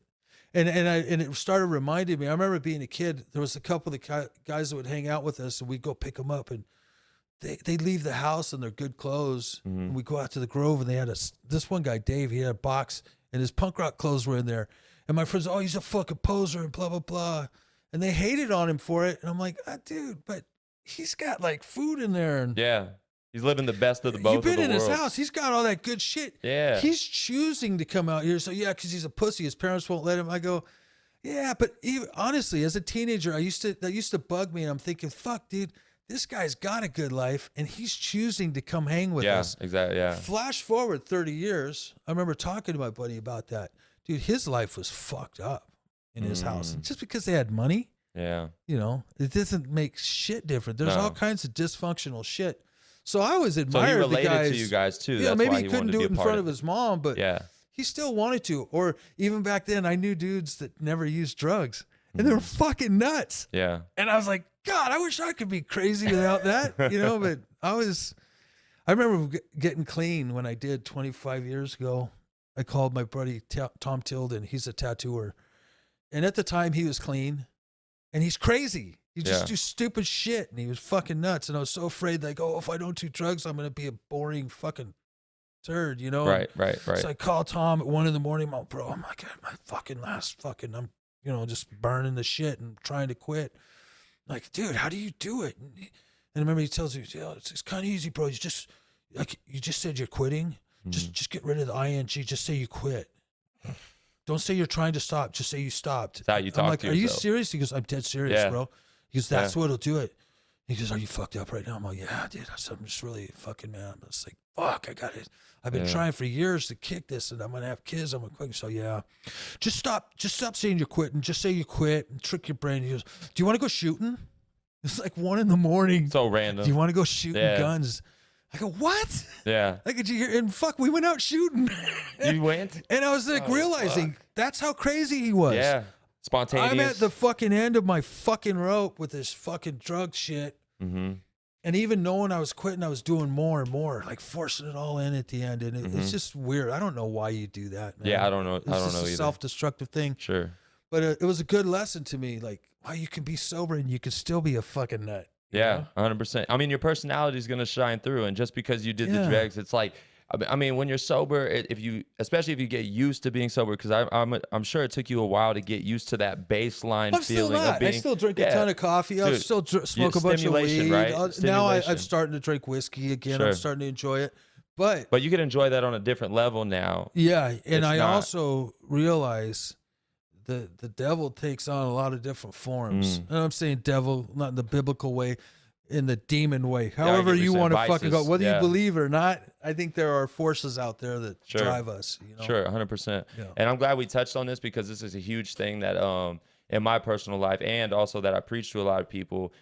A lot of people would want to get better at tattooing, and then sometimes I'll ask them, like, well, how's your home life? Like, how do you feel on a day-to-day basis? Like, how are you maneuvering? Like, how do you feel when you wake up? And there's a lot of people that are like what you said, like you wake up and just the thought of taking action for another day and just getting up and having to drag yourself out of bed and then, fuck, I guess I'll brush my teeth. I guess I'll do this. People are trying to escape that because they see it as so mundane and just so much. I did that for years. Yeah, dude. I hear you. And I know it to a T because I've been there, and I've only found solace in trying to focus on the things that I can control and not worrying about the things that I can't control. And the only things that you can control about you are your habits and how you treat your own body. See, and there's a great example. You're younger. Yeah. All these tools, all this stuff and information is there to make you smarter. Right. Yeah. You know, I was joking with a guy when we were kids. We didn't get to have feelings. No. You Yeah. fucking complain to your fucking parent. You get a smack, you know, a kick in the fucking ass. And to that point, the reason why I said I remember is because I grew up in an environment that was just like that. And even though it's different eras and stuff, I grew up in the hood, and it was gang culture only, and it was highly aggressive, and you know, it was looked down upon to do anything that was like positive or good. Yeah. And I was in that same thing, and I was so easily influenced when I was younger. I was just getting pulled left and right. I would just, oh, I want to impress this person. I want to be like this. I feel like, ooh, I finally found something I could be a part of, right? And it was never on no positive tip. It was always like a group of guys I just didn't need to be with or all of that. because I grew up homeless for the first good chunk of my life. And then when we did find a place to live, it was right in the middle of the hood. Well, And then for the longest time when I was younger, I didn't have a sense of like the social dynamic between me and someone else. So since I was homeless and then I finally got people, all these kids already had a bunch of social dynamic amongst each other. They knew each other. They knew how to operate. I'm going in brand new. Like I've never talked to no one ever. Right. So I go in there and that's why I'm easily influenced because, oh, I need to be like this. I need to be like that. And it wasn't until I was able to go through a lot of fucking shit, go to jail, all this stuff, and find something to focus on that allowed me to like have some sort of purpose. Not saying that my life was just great right when I found tattooing, because it's fucking hard. The grind of tattooing is so fucking hard. it can be if you apply yourself that way, you know? Yeah, and that's what I'm getting at is like you could tunnel vision and it seems like that's what you should do. But at the same time, you don't want to leave your body flapping in the wind. Like I was so unhealthy at one point, waking up, no food, coffee, go to the shop, stencil, tattoo all fucking day, go home, realize I haven't eaten anything. And then by the time I get home, I have no appetite. So I wouldn't eat for a day and a half, 2 days, right? Yeah. Skinny, fucked up. I just felt like shit. My back hurt, my head hurts, all of that stuff. And that's not going to lead you to a good, happy life because you're always going to feel like shit. Yeah. And it's a huge thing now, the way I see it. And I'm still working on it, but I preach to people. It's like, We're always working on it. dude, you're always in this state of evolving and you have to stay in that state. But you need to open your mind to the things that are good for you and not use those other influences that you picked up along the way to turn those off for you. Because sometimes you'll be like, oh, that's not cool, so I don't want to do that. When really these are a lot of the things you should be doing and stuff, you know? And just finding peace in the taking care of yourself and stuff. And then the better you feel, you know, that's why I exercise. That's why you get the blood flowing in your body. That's why you drink water in the morning right before you drink coffee. It's just all these tiny little things. Barely learning that now. Dude, I'm telling you. And I'm still trying to. Will I forever? I don't know. You know, it's always if you can work on yourself once in a while. And I think it's just because I care now. And exactly. You know, like I said, you seem to care. And if you can do it that much ahead of time, that's fucking awesome. Well, it's funny to me. It feels like a lifetime that I went through. I feel like I wasted chunks of my life because of that, because I wasn't on that tip. And now that I am on it, I'm just like, okay, well, at least I figured it out sooner than later, right? Yeah. And my kids did it for me. They're the best thing in the world for me. Yeah. They make you smile the most. Sure. They and it's funny. That's what I'm figuring out now as they're stepping away. They're leaving me back to myself again. Mm-hmm. So it came really hard, but I think honestly I think I got it. I'm not going to regress. I'm going to regroup and make a deal for the next future. Yeah. Of the hope, the potential of actually having grandchildren. 100%. 100%. And it goes, oh yeah, that's what kids do. No, they don't. Not everybody loves their kids. Mm-hmm. I heard there's nobody in life that wants to see you succeed more than your father. Mm-hmm. Well, yeah, that's true for some, but some people's fathers want to kill them. Yeah. You know, some people's fathers want nothing but the worst. You know, or they're just not there, period. Or they're just don't not care. there, yeah. You know, and we're not cookie cutter people, you know, and it's all in the context. Everyone has like the different tiny things about their life that make it the way it is, and it's always going to differ them. Even if you're similar to someone, there's so much little context that makes your situation so much different. Even as good as like my life, and you say this, and I feel blessed, and I can say that. Did I feel like I wasted so much time? Yeah, that's how I feel, and I'm still young. Well, good. It's a good feeling because you're going to do better. Right. I'm 56. There's no backing up, and I did. I spun my wheels a lot, but it's okay. You know, I can just do more, and I don't know. And some people say like, dude, how can you even say that? Look what you've done. Yeah. Like, okay, that's good. But what are you supposed to do? Just stop and just not do anything because you've accomplished so much? Like, you just gotta, and you want to be I've been sitting around thinking that, like, you know, I should just not go to work and do what makes me happy. But then hey man, this makes me happy. No, it does. Tattooing makes me happy. Doing a drawing and pulling something off brings me such fucking joy. Going making a new song. Yeah. Creating music. Yeah. It's one of the best things in the world for me. I'm never in a bar drinking. I'll be in a bar behind my drums playing. Mm-hmm. And no one really gives a shit about that either. That's just my own hobby thing, you know? Yeah, 100%. I get it. I get it. And I do think those things do make you happy. And I've gone through a phase where I was like, man, does tattooing make me happy or am I just like stuck in this loop? But I think the only reason I was second guessing it is because I just felt like shit. Like I just physically didn't feel good, you know? And it's like, of course, everything's going to feel like a task or like such a chore when you just don't have the energy to do that, right? Well, you're different though, because you're young, you're a good tattooer, and you're taking the time to do this and help the whole industry instead of just yourself. Sure. I heard someone the other day that I respect telling my daughter, "You got to give your whole life to this. You got to dedicate your whole life." And I'm listening, and I can't judge what my kids hear, but a couple days later, I say, "Hey, baby, there's some truth in that, but I want to tell you something else. When you were born, I remember."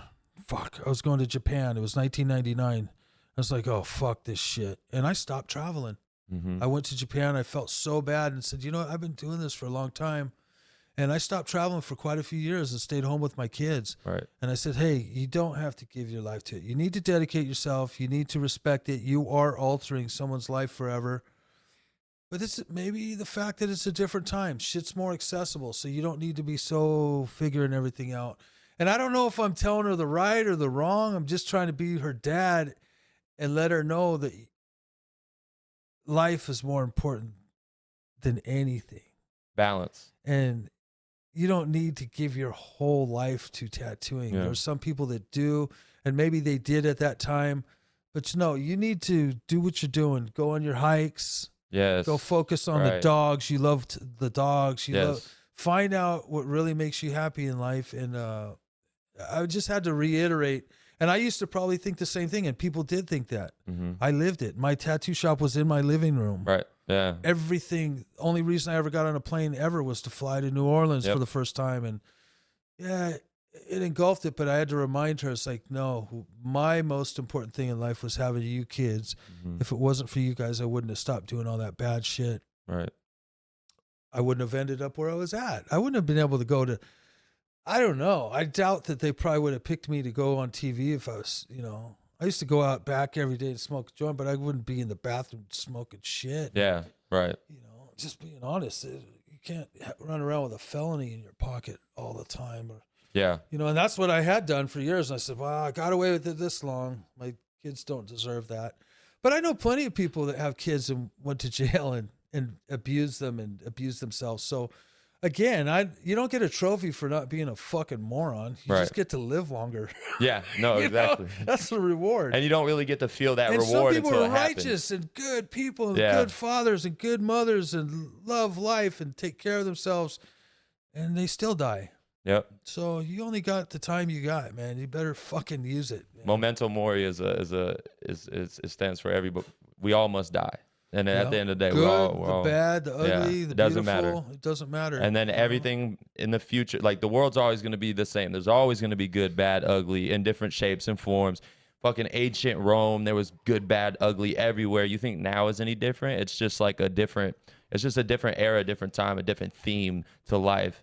And it's just like everybody must die eventually. I know people that are just as successful as me and way more. And I've talked to them, and my theme was always, we all get where we're going. And I remember someone said, that's bullshit, Corey. No, you need to get a plan and you need to make it. And I go, well, that worked for you. But honestly, I swear to God, as a young dude, because of my family, I have some of my family that are fucking murderers and horrible people. Sure. Better off dead.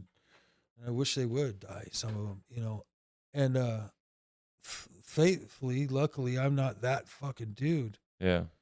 But I still believe that we all get where we're going, because I have the potential to fuck up, and I have the potential to live this good. And even if it fucking crumbles tomorrow, and people say, why do you say that? And that's the things I got to stop thinking negative, because you can manifest negativity. 100%. But it's not so negative. If it does crumble tomorrow, I'm saying, God, what a lucky fucker. Look what I've had so far. And it's just shit. Anyways, it's just, it's stuff. And it was a good run, if so. And hopefully I'll be 70 going, fuck, I used to worry about that. I made it this far. But, I've met 84-year-old dudes. This one old friend of the family, Mort, and he was dying. And I used to go to this guy. I had tattoo connections everywhere. I'd go to this guy and get an oxygen tanks. Mm-hmm. And they take him to Mort, and Mort fucking got better. He was 84 and he was dying. He fucker lived to be 89. Damn. But I remember talking to 84, and he was so cool. He grew his own weed, made fucking wine, knew the fucking Bible forward and backwards. You see, this motherfucker Ezekiel used to say that that's how he'd preach to people. That's kind of a cool way to preach about the Bible. His way. Yeah. And I never read the Bible. I have it, and I bet you listened if he said some shit. I learned shit by talking to people. Right. But it was funny. The point was that, like, well, Mort, you've had a good run. You ready? Mm-hmm. He's all, fuck, no, I'm not ready. Damn. I go, dude, you're 84. He's all, I'm not ready, man. I go, really? Fuck. I go, all right, well, then let's not die. Yeah, Here, let's go. Suck on this oxygen for a while. And we got him some medicine, and the insurance had turned him loose. They put him home to die, and that fucker lived another fucking 6 years. That's crazy. That's crazy. That's crazy. Yeah. Dude. So, you know, look at Lyle Tuttle. He lived to be 88. That fool's doing fucking shit the whole time. Yeah. Philadelphia Eddie. He quit drinking and doing shit, and he died. You know, and even like Lyle, I looked up to him so much. I'm like, what a pussy. I quit. Well, I'm, you know, God bless Lyle and his choices, but I quit a lot of shit, and I directed it toward my family and the longevity of that. So I don't regret that, you know. Right. And you also just got to accept some people's genes are genetically built like that to last. Yeah. And some people can get high for 2 days and stop for 7. You know, I was getting high for 7 and stopping for 3, and it was painful. Painful. People ask, what's it like? I guess don't eat. Yeah. And don't sleep. Yeah. The miserable feeling with a little bit of euphoria. That's what drugs feel like. Especially after you're deeper into it. You don't feel that euphoria as much anymore. You're just trying not to feel like shit. Yeah. Yeah. And it's a vicious cycle. That's how people get stuck. Yeah, some people trip out. Like I've always been pretty open about talking about that, you know, and sometimes you might want to take it back, but it's the truth, man. And it is what it is. No, not take it back, because I think people need to hear more of that stuff, because there's a lot of people that are living a silent death in their life. They're just sitting there and they're living this thing that no one else knows about. And when they hear people talk about it, I feel like it brings it out to the forefront to make them feel like they're not alone and stuff. They need to hear that type of stuff. Yeah, I've repeated what Tom told me for years. Just quit saying you're quitting. Just say you quit. And you're right. It almost pissed me It's off. semantics, I thought he was joking, it's so but simple. it was fucking true. Yeah. And then let's go do something really stupid right now. Yeah. Like, just to shake it up, just to kind of like shock the system. Yeah. Yeah. He's still my friend, and I still respect him for that. Yeah. And then I think, wow, magically, that's why I met Tom all them years ago. And, right. you know, our lives are just, I don't know. We're really here for such a short time. Yes, Imagine how long you weren't here. And once you die, how long you're not going to be here. Yeah. Oh, my God. We're so here tiny. for just a splash. And you should fucking enjoy it. Especially if you zoom out and you think about the universe. If you want to get that crazy, like I get that crazy. I've I've start left with my me, body. bro. Don't fucking start. I fucking get in that mindset where I'm zooming out in my head. I'm just thinking about it, and you're not just thinking about all the life on Earth. You're thinking about all the life that exists anywhere, Dude, everywhere. I had the same experience to where I left my body. It was the second time in my life. It's called astral projection. And Suzanne explained it to me. 100%. And I left, and I'm like, whoa, whoa, whoa. And I kept going from the confines of the architecture. It happened before, but I got caught in a structure. Yeah. But I left, dude, and I could actually see the world getting smaller. Yep. And my inner voice said, boy, you think you got problems. Yes. Right. Just, wow, put them in perspective. And I'm like, wow, it's like the countries. Oh, my God, I'm this small. Yeah. Like, my problems are fucking nothing. Nothing. My problems almost don't exist. Yes. Yes. And you're not here, no one's going to give a fuck in the big picture. Yeah. And it was weird. It's not even that profound, but it's funny you mentioned that. See, dude, I've had the same thing. Not everybody gets that gift. Mm-hmm. But dude, I remember waking up that day. It's like, and it felt so good. It only lasted like 2 weeks. Yeah. And all the other fucking shit crept back in. But I remember it. And it's still true, though. But how fucking weird, dude. Something in my brain physically took me out and showed me. That's why I do have faith. And I don't know if it's the God and the Christ that they all describe. But I think we don't know shit. So, Well, it could just be like the way the universe works. It doesn't have to be a person or not or an entity. and maybe it is. You know, maybe could Christ be. will show up in a spaceship and say, "I In a told you, spaceship. fuckers." In a spaceship. Yeah, That would be why fucking not? crazy. Yeah, Hey, why not? Why the fuck not? And you say that felt good for that short period of time, and I've even been trying to practice, like, dude, like every morning I try to. It's hard most mornings, right? Every morning I try to zoom out. I try to get just like try to clear it, and you get that zoomed out, because that feeling you're feeling, you could feel that regularly. It's just about being able to open it up to it in that moment, even with all the noise around you. Yeah. And that noise and the theme of the feeling of your life that you said creeps back in, because you could try to take yourself out of it, but how long is it going to last before that theme of just the whatever darkness surrounds you comes back in? Because you're so used to feeling that. How do you escape it? And I think it's a constant. I think it's a constant day-to-day thing about intentionally setting your mind in the beginning of the day, so that you go throughout the day with that feeling. And even if you got to do it and you fall off one day, fall off another, at least you're using a valiant effort to get that feeling, because it feels good. I think that's good too. What's going on with, it's one of the good sides of social media and all Sure. this stuff and access. Because in reality, we couldn't even talk like this when I was a teenager, yeah, dude. I get You're it. a pussy. Yeah. Or I remember about 6 years ago, I was with my wife at the time, and I was talking to my childhood friend, and his dad had just died. And I say, yeah, what, blah, blah, blah. He said, yeah, he died. I go, oh, wow, what a trip. He said, I don't even fuck care. God, he was such a dick when I was young. Oh, your dad? And he says, yeah, he used to beat the shit out of me. I go, yeah, mine too. You know, he's like, oh, no shit.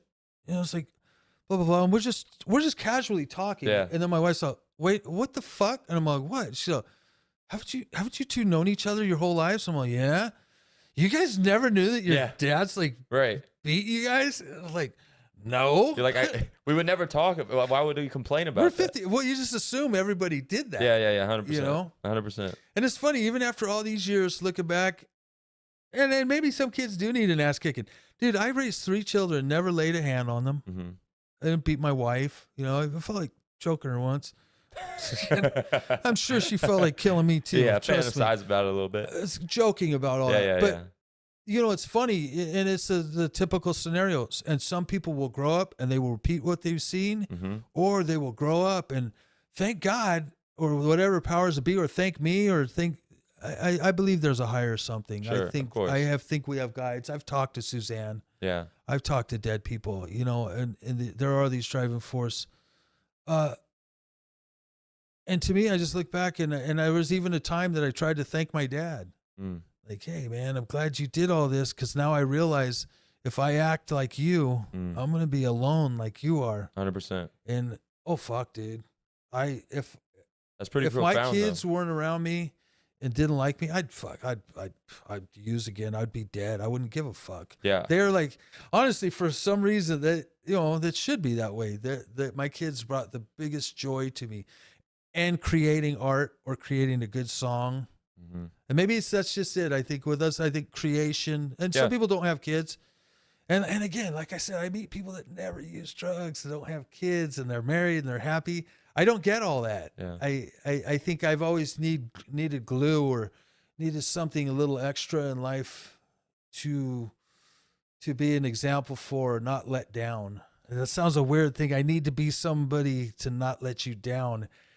And that's just, it's weird. No, Instead of just being somebody to be happy and enjoy yourself because life is good. 100%. But I think that there's some validity in that, because I think that when you're talking about some kids need to get whooped and stuff like that, and even if that might be true, a lot of it is in the parenting of, like, I think a lot of parents aren't good examples enough for because a lot of them, when they have kids, everything drops, and then they're just like, fuck everything else, just focusing on the kids.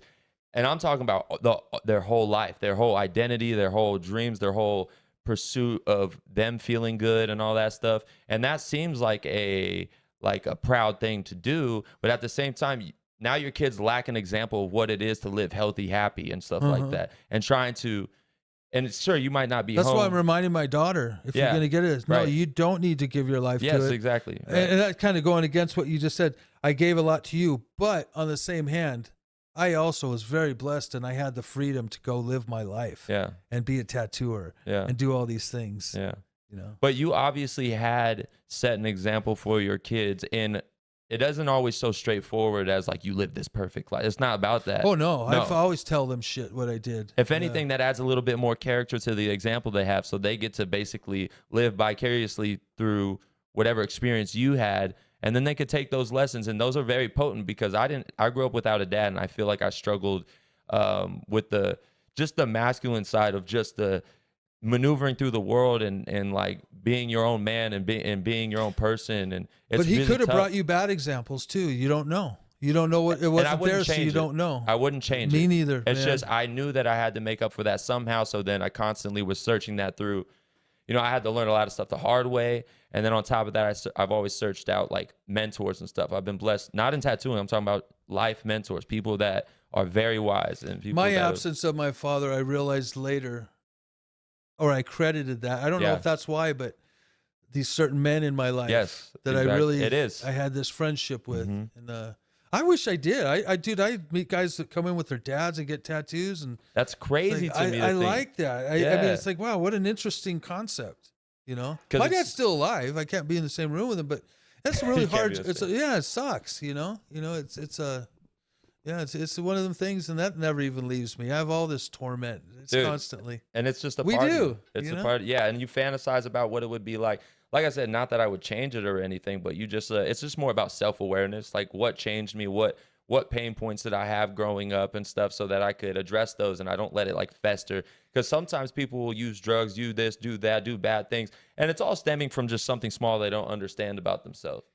You know what I Maybe, mean? yeah. And it's just like just having a better understanding of yourself. So that's why I try to preach to people, even just in the tattoo community, because there's not a good enough example of someone who's not only a good tattoo artist, but they beat their wife, or they're just a horrible person, but they're a great artist. It's like there's a way to be a well-rounded human. Yeah. And you should, especially in this day and age when it's more accepted and it's cool to do it. It's like you should look at all of those areas of your life to be a good person and try to figure out what makes you happy In any job that you do. in any job. You know? Yeah, it's just the industry We because realize I'm a too, part of we're that. not a necessity. We are a luxury item. Oh yeah, 100%. And Yeah.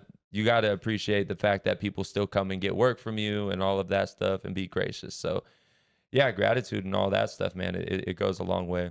But yeah, we've been going for 2 hours. That shit flies by, man. Yeah, I always said I'm a good tattooer because I like talking to people. Yeah. I remember years too. ago, someone criticized the show. It says, yeah, the fucking tattoo shows. Now all these people want to talk to you and tell you their story. I'm like, what the fuck? Yeah. And I'm like, man, you should go home and paint. You Yeah. shouldn't even be a tattoo artist. Yeah. That's what it's about, man. I Right. like talking to people, man. Yeah, if you just know? want to do art on fucking something inanimate, just go fucking write on a wall or something boring. Yeah, But, and that's good too. You know, I go home and draw still too, but the people aspect, it adds a lot to your life. It adds a lot to the routine of your that's life. how that I've you get learned to see. everything. Yeah. I never fucking 100%. read. I talk to people. Yeah, and that's the sometimes best. I don't want to hear it. That's the best Sometimes, book. you know. And then when I need to talk, I got a captive audience. They can't go nowhere. Yeah, they got to listen they to have my to listen shit. to you. Yeah. You think you got some dark shit going on? Dude, Yeah. Fuck, listen to this Yeah, shit. yeah. You know. And in my shop, it's funny because I really appreciate the conversation between artist and client. I don't even let people like have headphones on. I know a lot of people put I don't headphones do that on. either, Yeah, man. they put them on and then they're just like this. I just feel like it just blocks off. Even if you guys aren't talking, it just blocks off communication. And our shop is a lot about the experience of the client and stuff. And I feel like they're going to get the most if they're at least able to connect with you at some point as a human, not even just like, Yeah, personally, I don't like that. We've vocally, but yeah, I'm such an open fuck. Like Yeah. everybody do Right. you, and it'll keep up. But yeah, luckily nobody in here does that, and especially I wouldn't want the artist doing it. yeah, that's what I mean. Yeah, it's like, dude, come on.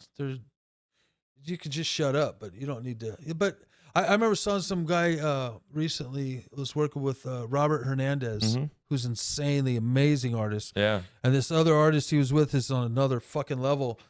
But I was like, I was just so, I don't know who he is, and I don't mean his disrespect. I was just so turned off by him. He just had these headphones and was ignoring everybody. Then I just rationalized, he fucking doesn't even speak English, so it doesn't matter. But still, Right. there is something about that that's a little unnerving. Just back to the point of this is a people sport. Yeah. This is human to human, man. 100%. And, you know, it's part of it. You know, who wants, like I said, if you don't want to talk to people, go be a painter. Exactly. You know, 100%. Yeah. I've always enjoyed talking to people, and this is good for people if they learn anything. And sometimes the farthest little comment out of here, like if somebody, you know, we didn't talk about shading their techniques or this and that. There's a lot of great things that have happened with tattooing, but like you said, stepping out of yourself and looking at the world and realizing your problems, or if someone even catches the fact that what Tom told me 25 years ago, I'm not quitting, I quit. Yeah. Fuck, man. If that hits any of you, fucking A, man. Yeah. Because drugs will kill you. Yeah, dude. And it's always the smallest thing you don't think it's going to hit that hits a lot of people. Or they may influence somebody else that you don't even know that's going to say, oh, he's cool because he does that. And they might do it for the first time and it might take them out. Yep. Like I said, man, my homies I went to school with, they're still dying. Yeah. You know, and I've at times felt like walking. I remember being a teenager jumping in front of a train on drugs. And just 2 years ago, a friend I grew up with did it. Damn. You know, and he didn't jump. He stood in front of it. And, you know, this life is fragile. Mm-hmm. And he was old enough to know exactly what was going to happen, you know, and he probably wanted to do that since we were kids, and he did it. And, you know, it's like, you look at those things, you know, this bright, awesome life we have, it could still get really dark at times. And for most people, it gets dark. For everyone, it gets I dark. I don't know if it's for most of them or for just some of us. It's different. I think it's different levels of darkness. We're hitting on that because there's a lot of shit we can relate on, even though we're years apart. I've met tattooers that are just fucking positive and happy and good and healthy, and that's awesome. I'm not going to condemn them for it, man. Fucking more power to you. And I think for those people, though, I think that everybody has problems and how they view their problems. Like, if someone has a problem that in nowhere it pales in comparison to something that you've been through, but they feel like it's a deep problem to them, that's actually what matters. It doesn't matter that it pales in comparison. No. To them, it's a big deal and it affects them. So those positive people, everybody has their little problems and it's a big deal to them. They deal with it how they deal with it. I guess it's just trying to find healthy ways to Well, deal I with those fucked problems. myself for years, and I still do. Yeah. I will discount the things that hurt me and bother me because I'll instantly say, well, there's somebody else that has it worse. And I recently met somebody that told me, don't discount your fucking issues just because somebody else had it worse. Yeah. And they're valid. I thought that was humble. You. Yeah. Maybe it is humble, but it's not helping you. No. It's just the evil thing that's trying to bring you down, making an excuse for itself to exist. Exactly. You know? So 100%. And hey, I know I could have talked about shading and all that stuff. When I was starting this podcast, I could have gone two ways. I could have made a tattoo podcast where I was just talking about all of that stuff, but a lot of my content isn't even geared towards that. It's more geared towards the stuff that's not talked about enough. And well, we're humans. Exactly. And I like to touch on that a lot more. I mean, I call the podcast Hero and the Sage, but it's also because when I was younger and I had no father, I would always, I'd watch these movies, the medieval movies and stuff, the kings, the emperors, the wizards, the this and that. And I just think I've always attached myself to the archetypes of like the hero on that journey, like they live a normal life and then they get this call to adventure and something happens and they got to go through this adventure, right?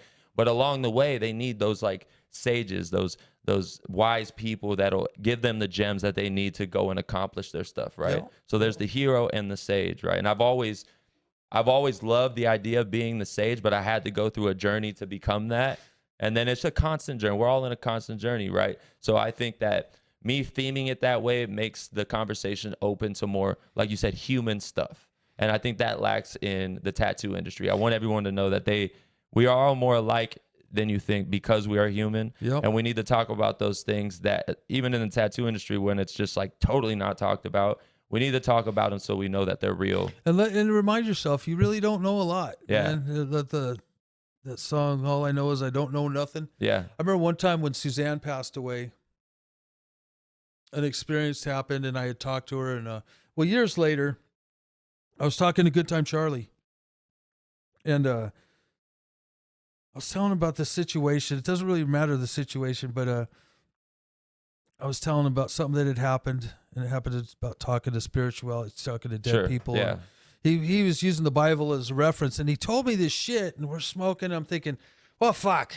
We're just high, and Charlie's just rambling, and it made no sense. And like 3 fucking days later, ding, I got what he was saying. Yep, it clicked. So sometimes you got to humble yourself and let yourself know, remind you really don't know nothing, and pay attention. And it was weird. The essence and the subject of it don't matter, but it was so weird that, like, fuck, he was listening, and that did make sense. Yep. But it took me 3 days to really realize, give yourself some grace for that shit. Yeah, 100%. Give yourself some grace to realize that you don't know as much as you think you know. 100%. And even somebody that you might think around you doesn't know shit, maybe on accident they're going to stumble on something brilliant. Yep. And then there's the people that have been around, So if you can listen, I'm always listening. Yeah. No, and that's good to remember to stay listening. And for me, that's why that's why I love that we got you on the pod and we're getting people like that, because I guess I could just interview some of the new guys that are really popular and on TikTok and all that stuff. But at the same time, I want to get the perspective of the artists that have been through this industry for so long and get their perspective on basically what we just talked about, because you've lived a long life. You've had so many ups and downs. You've had the really hard stuff. And like you said, you're still figuring shit out. And I want people to know that, because it's like, you could either get started now on figuring your stuff out or figuring yourself out, or you could just or accept that you're going to always be figuring it out. Always going to be figuring it out. Yeah. So, yeah, I think we provided some good value. We didn't talk about like shading and all that stuff, but I think we got more value out of it this way. And we could obviously talk forever. Yeah. Because I talk a lot, and then you obviously go off on tangents and stuff. Yeah. But we could always have you back on and then change up the subject matter. I appreciate you doing this. And like you said, Uncle Jeremy was the one that I don't know if he brought it up, but he called me and says, hey, I told you this guy Shine. He's a good guy. And, luckily for our industry, we have people like Jeremy and different people. Great. There's a lot of artists that are just introverted and antisocial and trippy. I'm somewhere in between there. But I'm also a good talker, and tattooing brought me out of my shell. Yep. But there's a place for all of us in here. And like I said, Jeremy and guys like you, you're helping with the popularity of it, but in a positive way, you know? And here's the weird part. I even think there should be fuckheads and people sending negative examples. There was a lot of guys around me that were horrible examples. Yeah. But luckily I said, oh, wow, look what that got them. So... a guy told me one time, used to be a good saying. I said, I keep the weeds out of my garden. It was when I had my kids. It was an old neighbor that died. Sure. He said, what does that mean? I said, I keep the weeds out of the garden so I can, my flowers will go good. And he says, no. He said, Corey, God made the weeds. And this isn't about God. He goes, but the weeds are there for a purpose. When you aren't planting, the weeds are there and they'll keep the ground there so it won't just wash away when the rain comes. So weeds have their purpose too. Wow. And I was just like, whoa, humbled. And I thought I was being smart. Yeah, we'll keep the weeds out of my garden. Yeah. And shut up, you don't know shit. This guy told me something that was really, that's if profound. you really think about it, it was profound, and it Yeah. makes a lot of fucking sense. And, the world can't just be a bunch of fucking roses, dude. No. We need the thorns, the weeds, we need the bugs. Those fucking roses need to get chopped down once in a while so they come back stronger. Yep. So just appreciate that you're a fucking rose. Yeah. It's all a part of life, and it's just a cycle, and there's always going to be ups and downs, goods and bads. Well, thanks for including me. Thank you, appreciate brother. it, Shine. Thank you so much. Is there anything that you want to plug before we end this up? The smart part of this, next year, 2024 in June, the end of June, 28th, 29th, and 30th, me and Freddie Negretti are hosting the Trusted Tattoo Convention again in Ontario. Dope. And you guys did the first one. We did it last year. Great. It was great. I don't have the capacity to hustle something like that. Freddie was promoting it. Crazy. Freddie's old mentality. Hey, this is your neighborhood. This is your area, Holmes. This street. And I'm like, well, whatever. Yeah. But I'd love to host it. So I co-hosted that with Freddie, and we get to invite people. That's going to be a great show.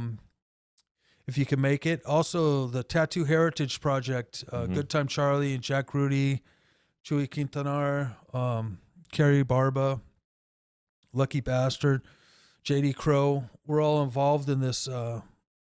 We're trying to get a museum, a tangible museum. Yeah.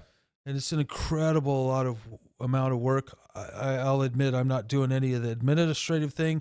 I'm just using my love of tattooing and history and whatever outreach I can do to bring attention to it, to try to create a museum here in Long Beach Yeah, much for needed. everybody to see. Yeah. It'll either happen or it won't, you know, and if it does, that's awesome, you know. Well, we hope it does because it's going to solidify tattooing in history in the way that it should be represented. And who better than you and the guys that you mentioned, you know? Yeah, and you can't force anybody to like sugar or salt, Sure. you know. If you do, the past is always a great place to remember. You got to live in the present, but you know, we aren't the first at this shit. No. So it's nice, and if you have that taste to appreciate the past, At least it'll be available to you it'll in be a quality available way. for you. Yeah, Yeah, that's sure. right. Awesome, Corey. Thank you so much. And I guess we'll catch you guys 6 Feet Under Tattoo Parlor. 6 Feet Under Tattoo Parlor.